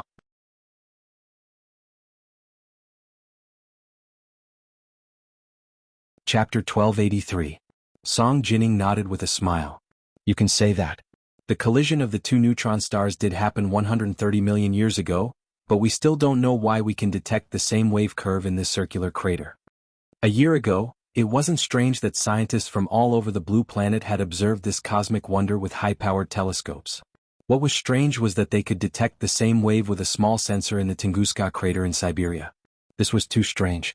However, Gu Nianji didn't have much professional knowledge in this area. The direction of her imagination wasn't the same as what scientists were used to. Gu Nianji's eyes lit up when she heard this. She smiled and said, "That's so interesting. Does that mean that using this principle and technical conditions, we can observe what really happened in history in the future?" For example, we can see the era of the dinosaurs. Song Jining. This girl's imagination was too wild. The two of them were speaking in Mandarin, but they hadn't expected the Russian scientist next to them to also understand Mandarin. He listened for a while and couldn't help mocking Gunyenji. Haha, I didn't expect Miss Song to have such an ignorant person. After saying that, he pointed at the wave graph on the instrument and said in English, "This is only the energy field fluctuations caused by the collision of neutron stars more than 100 million years ago. You actually want to see the real scene of history as if it's on TV. You want to see the era of the dinosaurs. If you're so capable, why are you still on this land? Why don't you go up to the sky and stand shoulder to shoulder with the sun?" As expected of a scientist, he didn't use any profanities when he cursed. Gunyenji blushed and was so embarrassed that she wanted to find a hole to hide in. However, she wasn't convinced by the Russian scientist's mockery. She felt that her imagination was a little wild, but it wasn't out of thin air. Gunyenji composed herself and looked at the Russian scientist in confusion. She said, "Didn't you use this fluctuation to determine the direction of the observation and then use an astronomical telescope to see the process of neutron stars colliding more than 100 million years ago?" "Of course. Why? Do you have any questions?" The Russian scientist pushed his glasses up the bridge of his nose and didn't hide the disdain on his face. "So when the two neutron stars collided at the beginning of the universe, because they were very far away, the fluctuations and light emitted from the collision traveled a distance of 100 million years before they were captured by your telescope. Is that right?" Gunyenji confirmed again with a very serious attitude.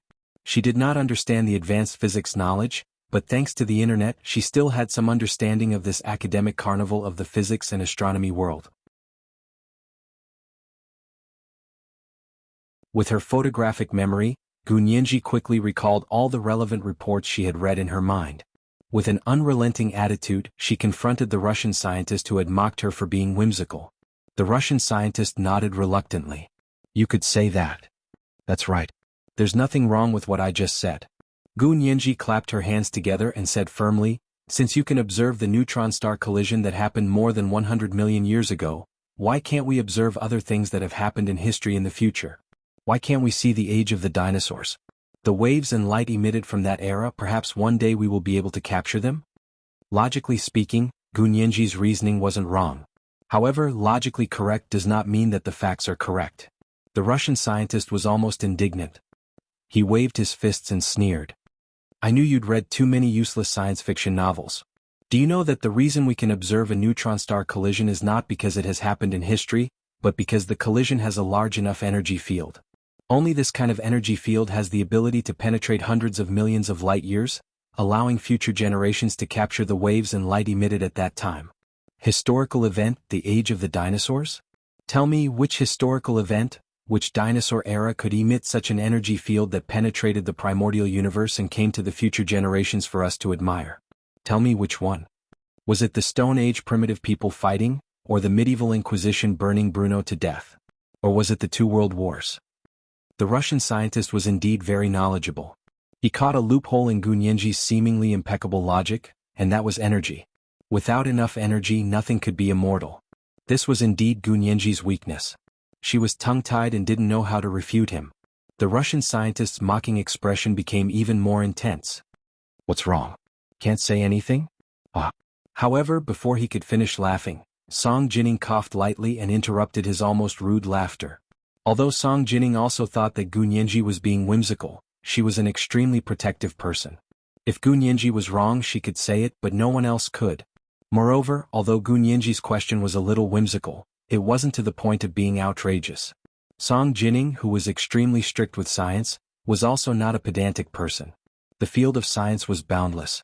The more in-depth the research, the less one dared to say something like, "absolutely impossible." Song Jining took a step forward and stood shoulder to shoulder with Gunyenji. She said to the Russian scientist who had mocked Gunyenji, "Mr. Andre, actually what my little friend said makes sense. In theory, using the same principles and corresponding technical methods, we should indeed be able to see what happened in the age of dinosaurs." The Russian scientist was stunned by Song Jining's words. "Miss Song, you're a scientist, a physicist. How can you say such a ridiculous thing? You know it's impossible to do." "Yes, it's impossible to do, but it's impossible to do with modern technology." Song Jining smiled slightly. You can't say for sure that it won't be possible in the future. Technological progress is to make the impossible possible. Back then we didn't have high-power astronomical telescopes. Although we knew that such fluctuations would appear, we couldn't capture them. Until we built high-power telescopes. Who can say that there won't be more powerful and sensitive telescopes in the future that can penetrate hundreds of millions of light-years and see the age of dinosaurs? Song Jining spoke eloquently, and Lena, who was standing guard behind her, listened attentively. At that moment, Vladimir and the middle-aged driver also arrived. However, seeing the heated discussion, Vladimir was very interested. He stood on the other side of Song Jining and crossed his arms to listen with relish. The middle-aged driver called Hua Xiaoheng to the side and handed him the breakfast he had bought for Gun Yanji. He also said, "It's best to heat up the food here. The bread has to be crispy to taste good." Hua Xiaoheng smiled and took the breakfast box from the middle-aged driver.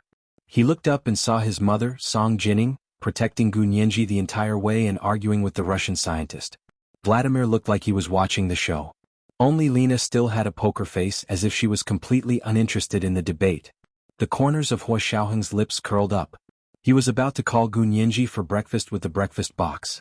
At that moment, an unusual smell suddenly drifted over from the front. Hua Xiaoheng's expression froze. The equipment that Song Jining, Gun Yanji, Vladimir, and the Russian scientist were surrounding suddenly emitted electric sparks. Then a loud bang resounded through the world. Hua Xiaoheng's eyes widened and he leaped forward. His mother, his wife, had actually encountered explosives right under his nose. How was that possible? So many people had checked all the equipment here. In the blink of an eye, Lena, who had been standing behind Song Jining and Vladimir, took a step back. She first kicked Gun Yanji, who was standing on the other side of Song Jining, away. At the same time, she hugged Song Jining and fell to the ground together. She used her body to completely cover Song Jining and became Song Jining's meat shield. Gun Yanji was kicked to the ground and just happened to dodge the electric sparks from the explosion. Vladimir watched as the electric sparks ignited in front of him, and the beard on his face was charred by the fire. He took a deep look at Lena, then hugged the Russian scientist beside him, who was already scared out of his wits, and rolled them to the ground. Hua Xiaoheng had already arrived. He tore off the wires of the equipment and used the insulated box cover next to him to roll it up. Without the power supply and air isolation, the electric sparks quickly extinguished. Lena's back was burned by the electric sparks and a few holes were burned. Fortunately, she was wearing a thick KGB uniform, so she wasn't injured. Hua Xiaoheng ordered sternly, "Alert! There's been an accident here. No one is allowed to leave." As he helped Song Jining up from the ground, he took a look to make sure that she wasn't injured. Then he walked towards Gun Yanji and picked her up from the ground. This was the second watch of the day, Chapter 1273, Sudden Attack. The third watch was around 8 o'clock in the evening. P.S. It's Monday and I've forgotten the recommendation ticket list. There's only the end of the month left, and I'm already begging for monthly votes. Mwah.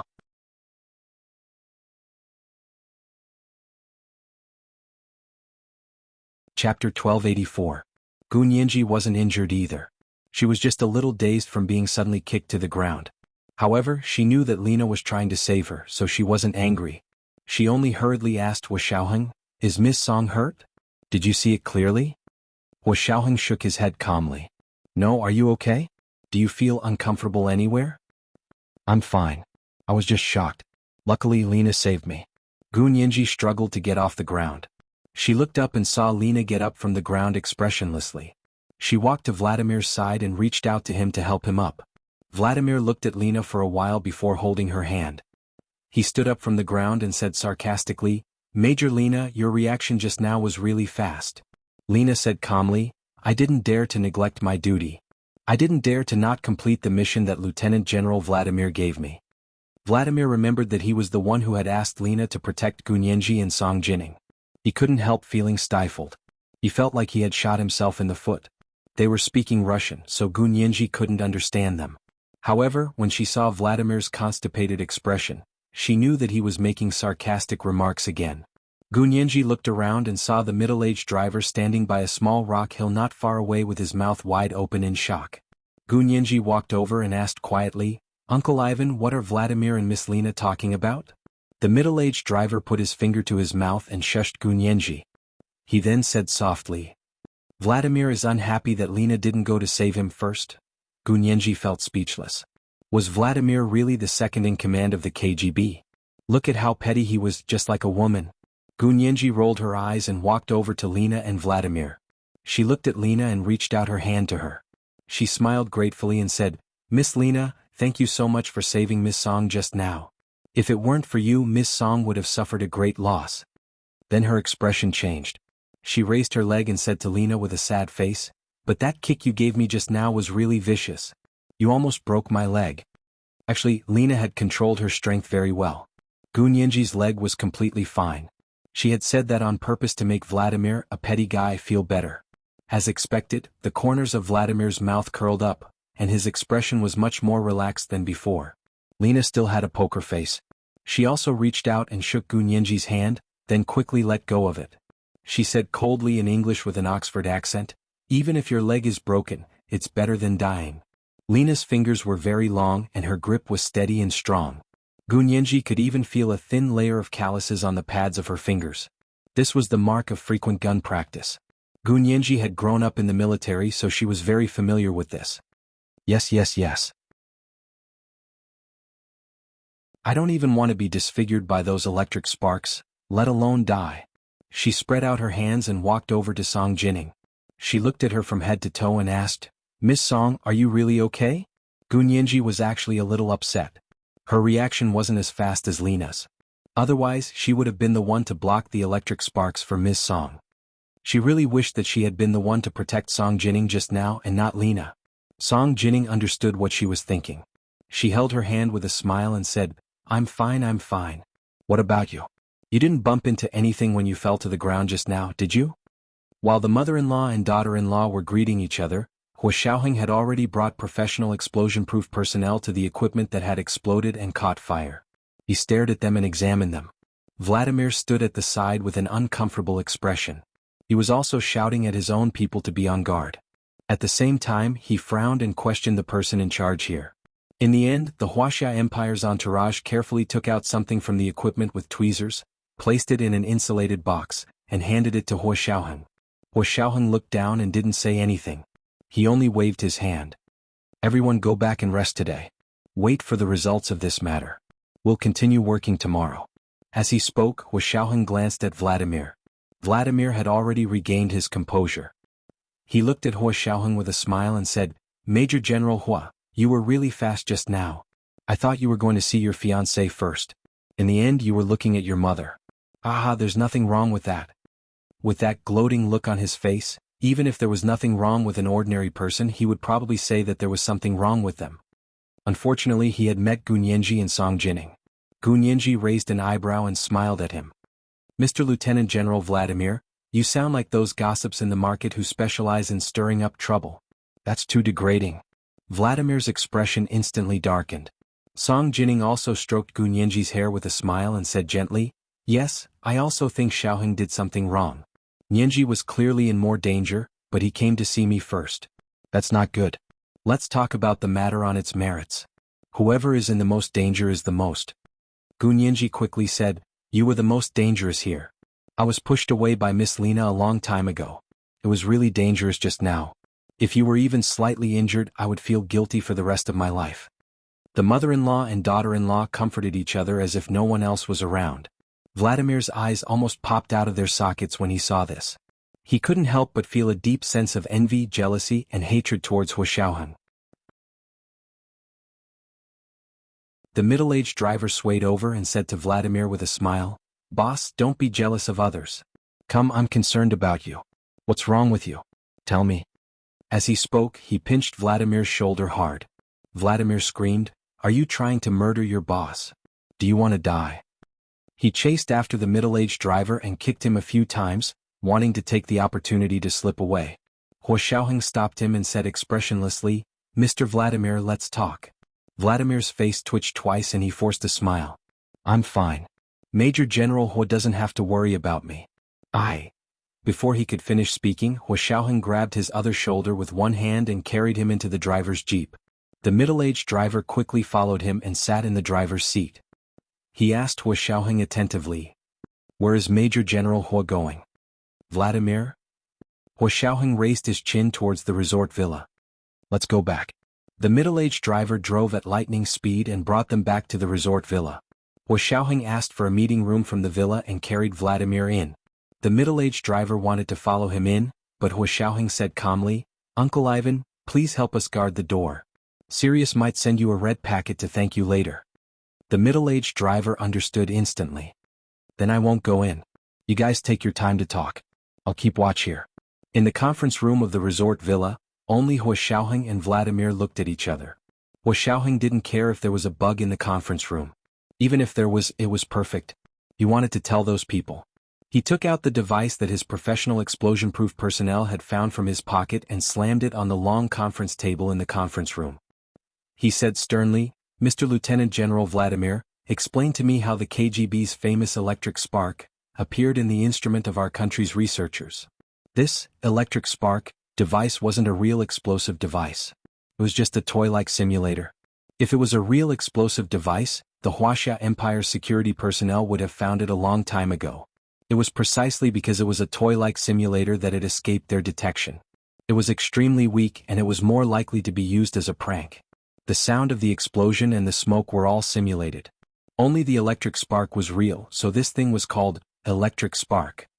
Vladimir choked for a moment. His eyes flickered as he said, "I'm not sure about that either. Besides, our bureau also sells this thing to the public. You can't say that we installed it just because you said we made it, right? Besides, it was just a joke. No one was hurt. Why are you so angry?" "Haha, it was just a joke. If it weren't for Comrade Lena's quick action, my mother and my fiancé would have been disfigured. Don't you know how powerful the things produced by the KGB are?" Hua Xiaoheng slammed the table and said sternly, "If the KGB doesn't give me an explanation, I won't let you off." This was today's third update, Chapter 1274, I'm Not Done With You. Yes, it's Monday. I forgot the recommendation ticket list, my dear friends. There's only the end of the month left. I'm already begging for monthly votes. Good night, my dear friends.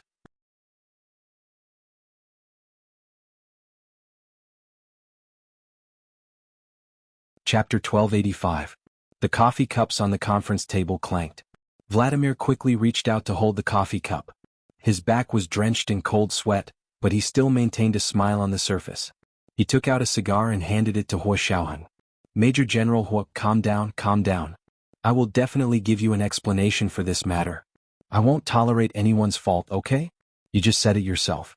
Fortunately, Comrade Lena acted quickly and saved 2 people by herself. Otherwise, I would have shot all of you KGB agents one by one. Don't think I can't do it. When I was out on a mission, you were still making notes for people in the political department of the KGB headquarters." Hua Xiaoheng calmed down a little, but his words became more and more sarcastic. This was the job Vladimir had done before he was promoted. There were many capable people in the KGB. To be able to climb to his position, it wasn't entirely due to his true ability. Vladimir didn't feel embarrassed at all, but he also thought that their people had indeed gone overboard this time. They were all soldiers on the special front lines.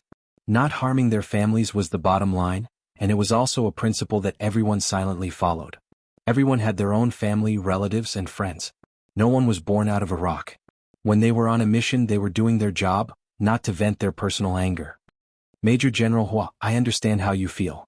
If this had happened to me, I would have shot him right away." Vladimir was filled with righteous indignation, and he didn't forget to flatter Hua Xiaoheng. He gave him a thumbs up and praised, "Only Major General Hua can remain calm and composed. You have the demeanor of a general." "That's enough." Hua Xiaoheng waved his hand. "I'll give you half a day. If you don't explain yourself clearly, we won't let this matter rest." Hua Xiaoheng left the temporary conference room of the resort. Vladimir sat alone in the conference room. The smile on his face quickly faded. He picked up his phone and called Vasily from the political department of the KGB headquarters. The phone rang a few times before it was picked up. It was the voice of Vasily, the eunuch who was neither yin nor yang. "Sigh, Lieutenant General Vladimir, this really isn't optimistic." Before Vladimir could say anything, Vasily had already accused him. Vladimir was furious. He had vented all the anger he had suffered at Hua Xiaoheng's hands on Vasily. He stood up abruptly and kicked the conference table in front of him to the ground. The coffee cups, coffee pots, and all kinds of desserts on the conference table were flipped over and smashed into pieces. The noise of porcelain was transmitted to the KGB headquarters in Moscow through the electromagnetic waves of the mobile phone. Vasily's expression turned ugly. "Lieutenant General Vladimir, please calm down." "Calm down?" King made a huge mess and now you want me to calm down? Why didn't you calm down before coming up with this stupid idea? If you want to die, no one will stop you. But don't drag others down with you. I haven't lived enough yet. Vladimir rolled up his sleeves and cursed at his phone. "I'm not married yet. She didn't have a child. If I die because of you, do you know that I won't be able to die in peace? Vasily, don't think that no one dares to punish you. The girl King had outside, is it comfortable to hug her? Does your wife know that you bought her a house?" Vladimir wasn't someone who was easy to deal with. At this moment he had revealed all of Vasily's shameful things. Vasily was also anxious. "Don't talk nonsense. When did I have a girl? You have to take responsibility for what you say." Vladimir sneered. I'll take responsibility for everything." Before he could finish speaking, the other side hung up the phone with a beep. After a while, Vasily called Vladimir from another phone line that wasn't monitored. After Vladimir picked up, Vasily's attitude was much better.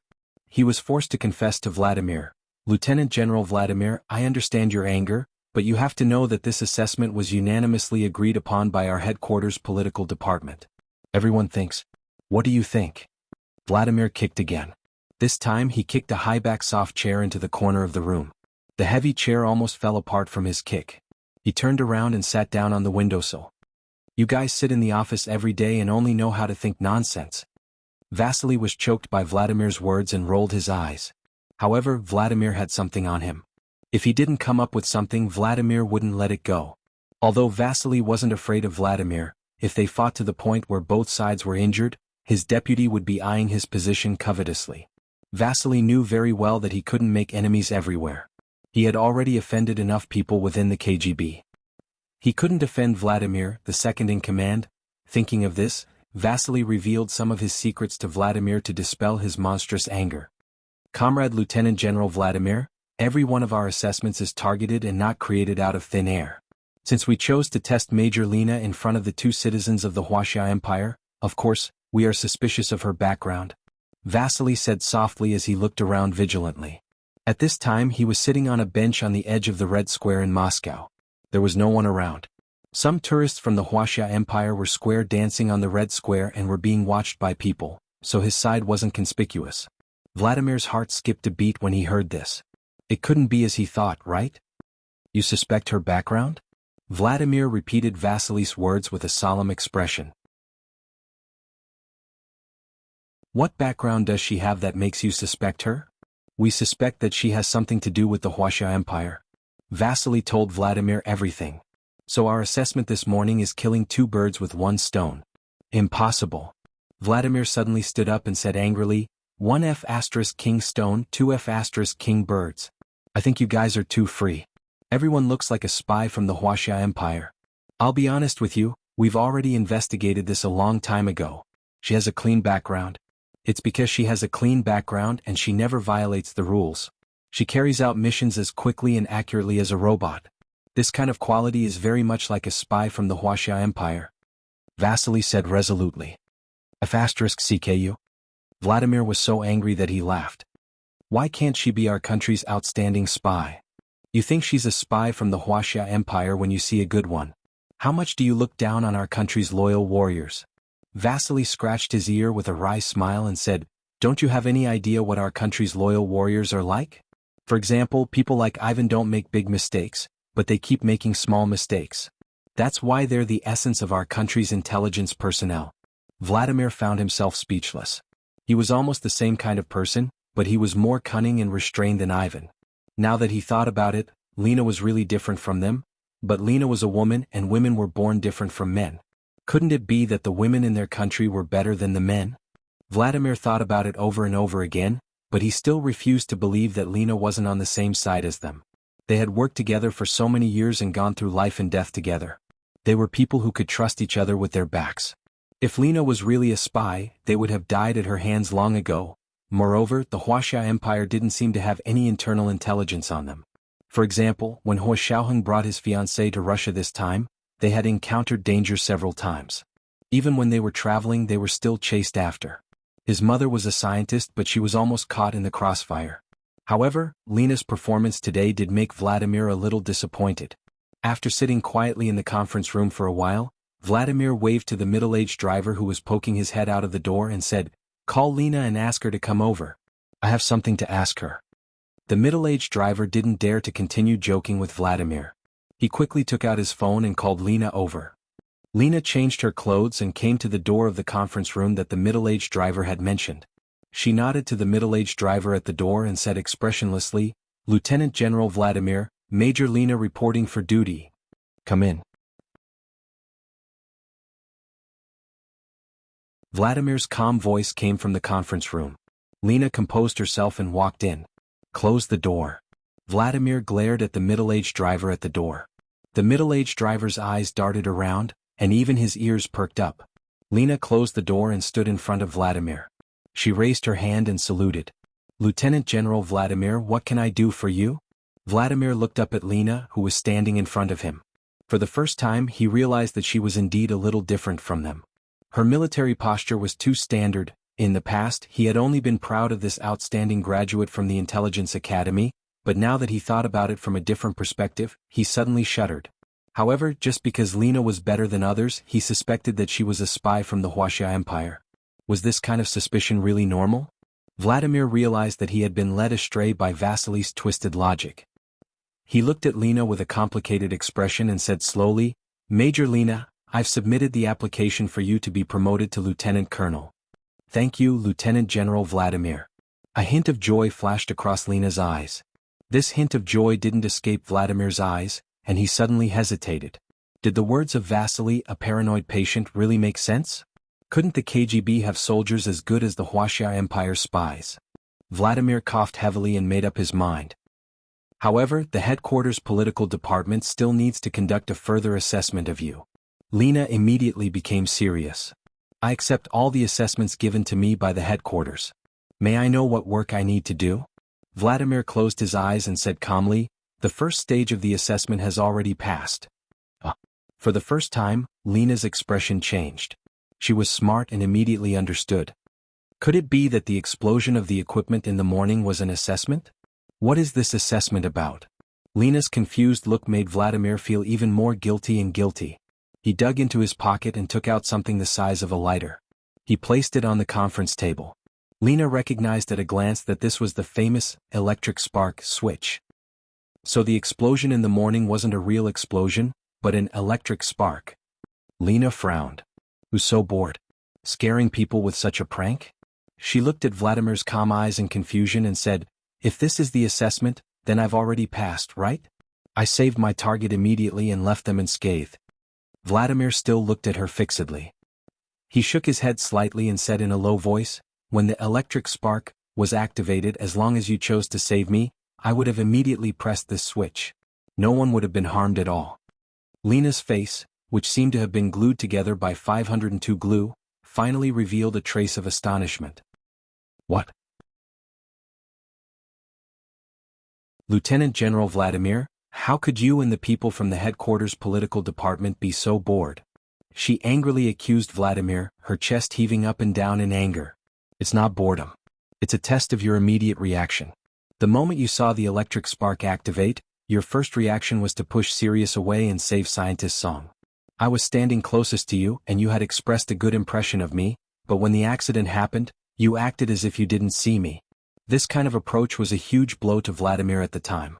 Now it was a double blow. Lena was so angry that she clenched her fists and her lips trembled. After a while, she suppressed her emotions and said, "I was on a mission. To me, the mission that Lieutenant General Vladimir gave me was more important than my life. And although I saved those two women from the Wuxia Empire, I don't have any special personal feelings for them. You saw me kick Sirius down with your own eyes, and you also saw me pounce on Scientist Song. With my abilities, I could have made them avoid danger more subtly, but I didn't do that. Because I wouldn't waste the slightest bit of effort to do anything that was beyond my authority. On the contrary, you, Lieutenant General Vladimir, I treat you as a comrade. At a time like this, shouldn't you be fighting side by side with me against the enemy? Why did you think that I would save you at the first moment?" Why didn't you save me at the first moment? Lena's eyes finally turned red. She wiped away her tears and gritted her teeth. Which idiot designed this kind of test? Aleph * King fight him. She looked like a Real KGB intelligence agent again. Vladimir's eyes lit up. At this moment, the driver also pushed open the door of the conference room and gave Lena a thumbs up. He said seriously, "Well said. Comrade Major Lena, I'm on your side. Boss, Lena makes a lot of sense.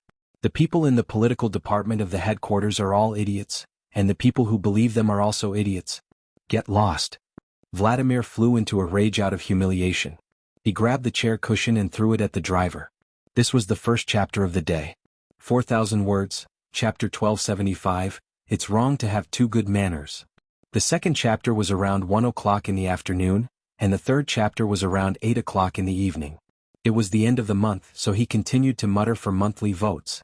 I've been at least 3 chapters a day for 3 months in a row, moi.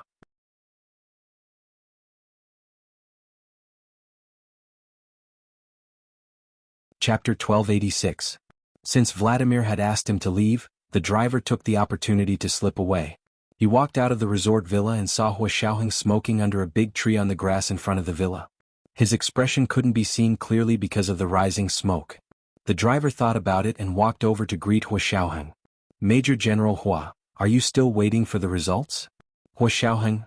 It seemed like the conversation between him and Vladimir in the conference room had been overheard by the guy standing guard at the door. However, Hua Xiaoheng didn't mind. He threw the cigarette butt in his hand into a round wooden trash can near the tree and said calmly, "Yes, how is it? You have to give us an explanation for this." The driver scratched his head and was in a difficult position. But we didn't get anything out of it. It was all because of the idiots in the political department. Anyway, they did whatever they wanted to disgust us soldiers. Hua Xiaoheng's eyes narrowed and he still looked dissatisfied as he waved his hand. Don't make excuses. My mother and my fiancé were almost killed by you. Why would I care about your reasons?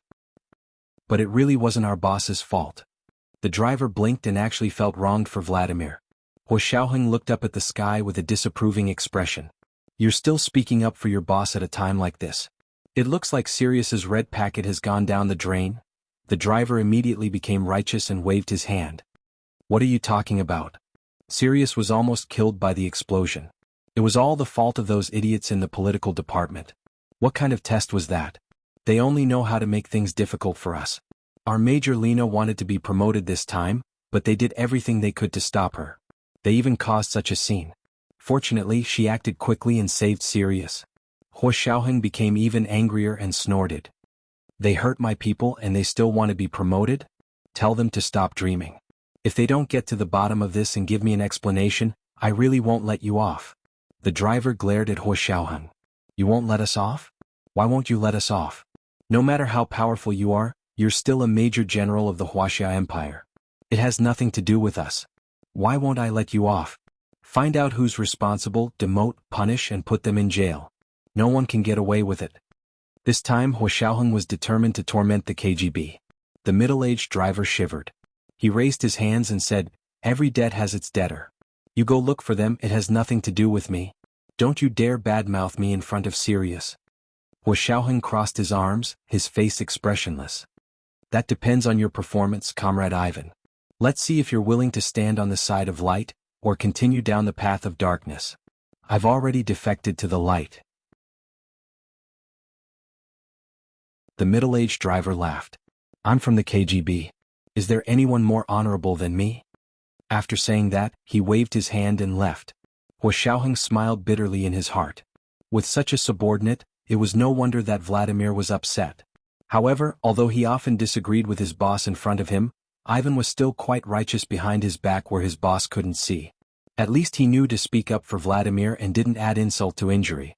Hua Xiaoheng took out another cigarette from his pocket. Just as he was about to smoke, he saw Lena coming out of the resort with red eyes. Vladimir was by her side looking at her carefully. Even his smile was very flattering. Hua Xiaoheng's face darkened. He stood under the tree with his hands behind his back. He was handsome and steep, and his features were as exquisite as a painting. However, his expression was solemn, cold, and inviolable. In front of Vladimir, Hua Xiaoheng rarely put on airs, but this time he had no choice but to do so. The KGB had gone too far. No matter what the reason was, it showed that they didn't care about him or the Wuxia Empire at all. More importantly, their actions showed that they didn't care about the lives of the Wuxia Empire's citizens at all. This was the deepest reason why Hu Shaoheng was furious. Hu Shaoheng had to teach them a lesson. Otherwise, the safety of the Wuxia Empire's citizens overseas would not be guaranteed to the greatest extent. Lina rubbed her eyes and walked over with her head lowered. She didn't notice Hu Shaoheng at first, but Hu Shaoheng's aura was too strong. Although she didn't see him, she still subconsciously looked up. Hu Shaoheng looked at her coldly and said, "Please forgive me for not being able to thank Major Lina for her actions today. Although your quick actions saved the lives of my mother and my fiancé, this dangerous situation was created by the KGB. I deeply detest this kind of heroic action of thief crying thief." Lina had a poker face and nodded expressionlessly. She also said coldly, "I was carrying out my boss's orders. I didn't mean to save your mother and your fiancé. Major General Hua, you don't have to thank me." Vladimir was delighted by Lina's words. He felt that the frustration he had felt for the past 2 days and the anger he had suffered in front of Hu Shaoheng today had evaporated. Every strand of beard on his face seemed to be smiling. Hu Shaoheng looked even more irritated. His cold gaze shifted to Vladimir and he raised his chin. "Lieutenant General Vladimir, is there a conclusion to this matter? What exactly is going on?" Vladimir reached out his hand to him with a smile on his face. "Major General Hua, it's a misunderstanding. A misunderstanding. It's all a misunderstanding. Actually, it's a small test for Major Lina's promotion from our headquarters. It's fine now, ha. Ha your ass. Ah." Hu Shaoheng didn't shake Vladimir's hand. He still put his hands behind his back and looked down at him coldly. Vladimir was no longer interested in laughing. He pouted at Lin Na, "You go back first. You should continue to protect Miss Song. Forget it." Hu Shaoheng interrupted him. "Our scientists are protected by us. If we let you protect them, we won't even know how we died." Lina said expressionlessly, "I only listen to Lieutenant General Vladimir's orders. Major General Hua has no right to order me." "Lina, how can you speak to Major General Hua like that?" Vladimir pretended to be angry and hit her lightly. "Lina, all right, go back and rest first. Don't worry about anything for the time being." Vladimir patted her on the shoulder. "I'll make arrangements after I've asked the headquarters." Lina nodded and turned around to leave. After Lina had walked far away, Hu Shaoheng said to Vladimir, "Who came up with the stupid idea of this assessment? Why are you using the lives of our country's people as a bet for the assessment of your personnel? Have you asked me? Have you asked the millions of soldiers of the Wuxia Empire?" Vladimir quickly said, "No, it's just a coincidence. And you also know that the electric spark is just a toy. It doesn't have any lethality." Hu Shaoheng flipped his wrist and a fruit knife appeared in his hand. He pushed it forward and placed it in front of Vladimir's throat like lightning. Hu Shaoheng said casually, "This is also a toy knife, but it can still take your life." Vladimir was so scared that he didn't dare to move. Hu Shaoheng's movements were too fast. He didn't even have time to pull out his gun, and the knife was already under his Adam's apple. Vladimir slowly raised his hand and slowly pushed Hu Shaoheng's hand that was holding the small fruit knife away. "Major General Hua, we can joke around but don't do it. You still know that you can't make such a joke? But just now, you actually created an explosion. We're all in this line of work, so don't pretend to be ignorant. Even if the electric spark is a toy instrument, as long as we want it, it can become a real-time bomb at any moment. Don't tell me that the KGB doesn't know how to modify it." Vladimir was forced into a corner. He opened his mouth and almost said that there was a reason why they were doing this. But in front of Hu Shaoheng, the head of the Wuxia Empire's largest intelligence agency, he wanted him to say that Lina was a spy of the Wuxia Empire? *CK. Could it be that he had been brainwashed by Vasily into an idiot? This was the second watch of the day, chapter 1276, Teach Them a Lesson. The third watch was around 8 o'clock in the evening. It was the end of the month, so he continued to nag for monthly votes. Mwah. You're tuning in to the Han Li's Wuxia Chronicles YouTube channel. We're so grateful for your support, and don't forget to subscribe to join us on this incredible journey through captivating stories. Your generosity through donations truly makes a world of difference, as it's the primary source of revenue that allows me to expand and enhance this channel for you. Thank you from the bottom of my heart for being a part of this adventure.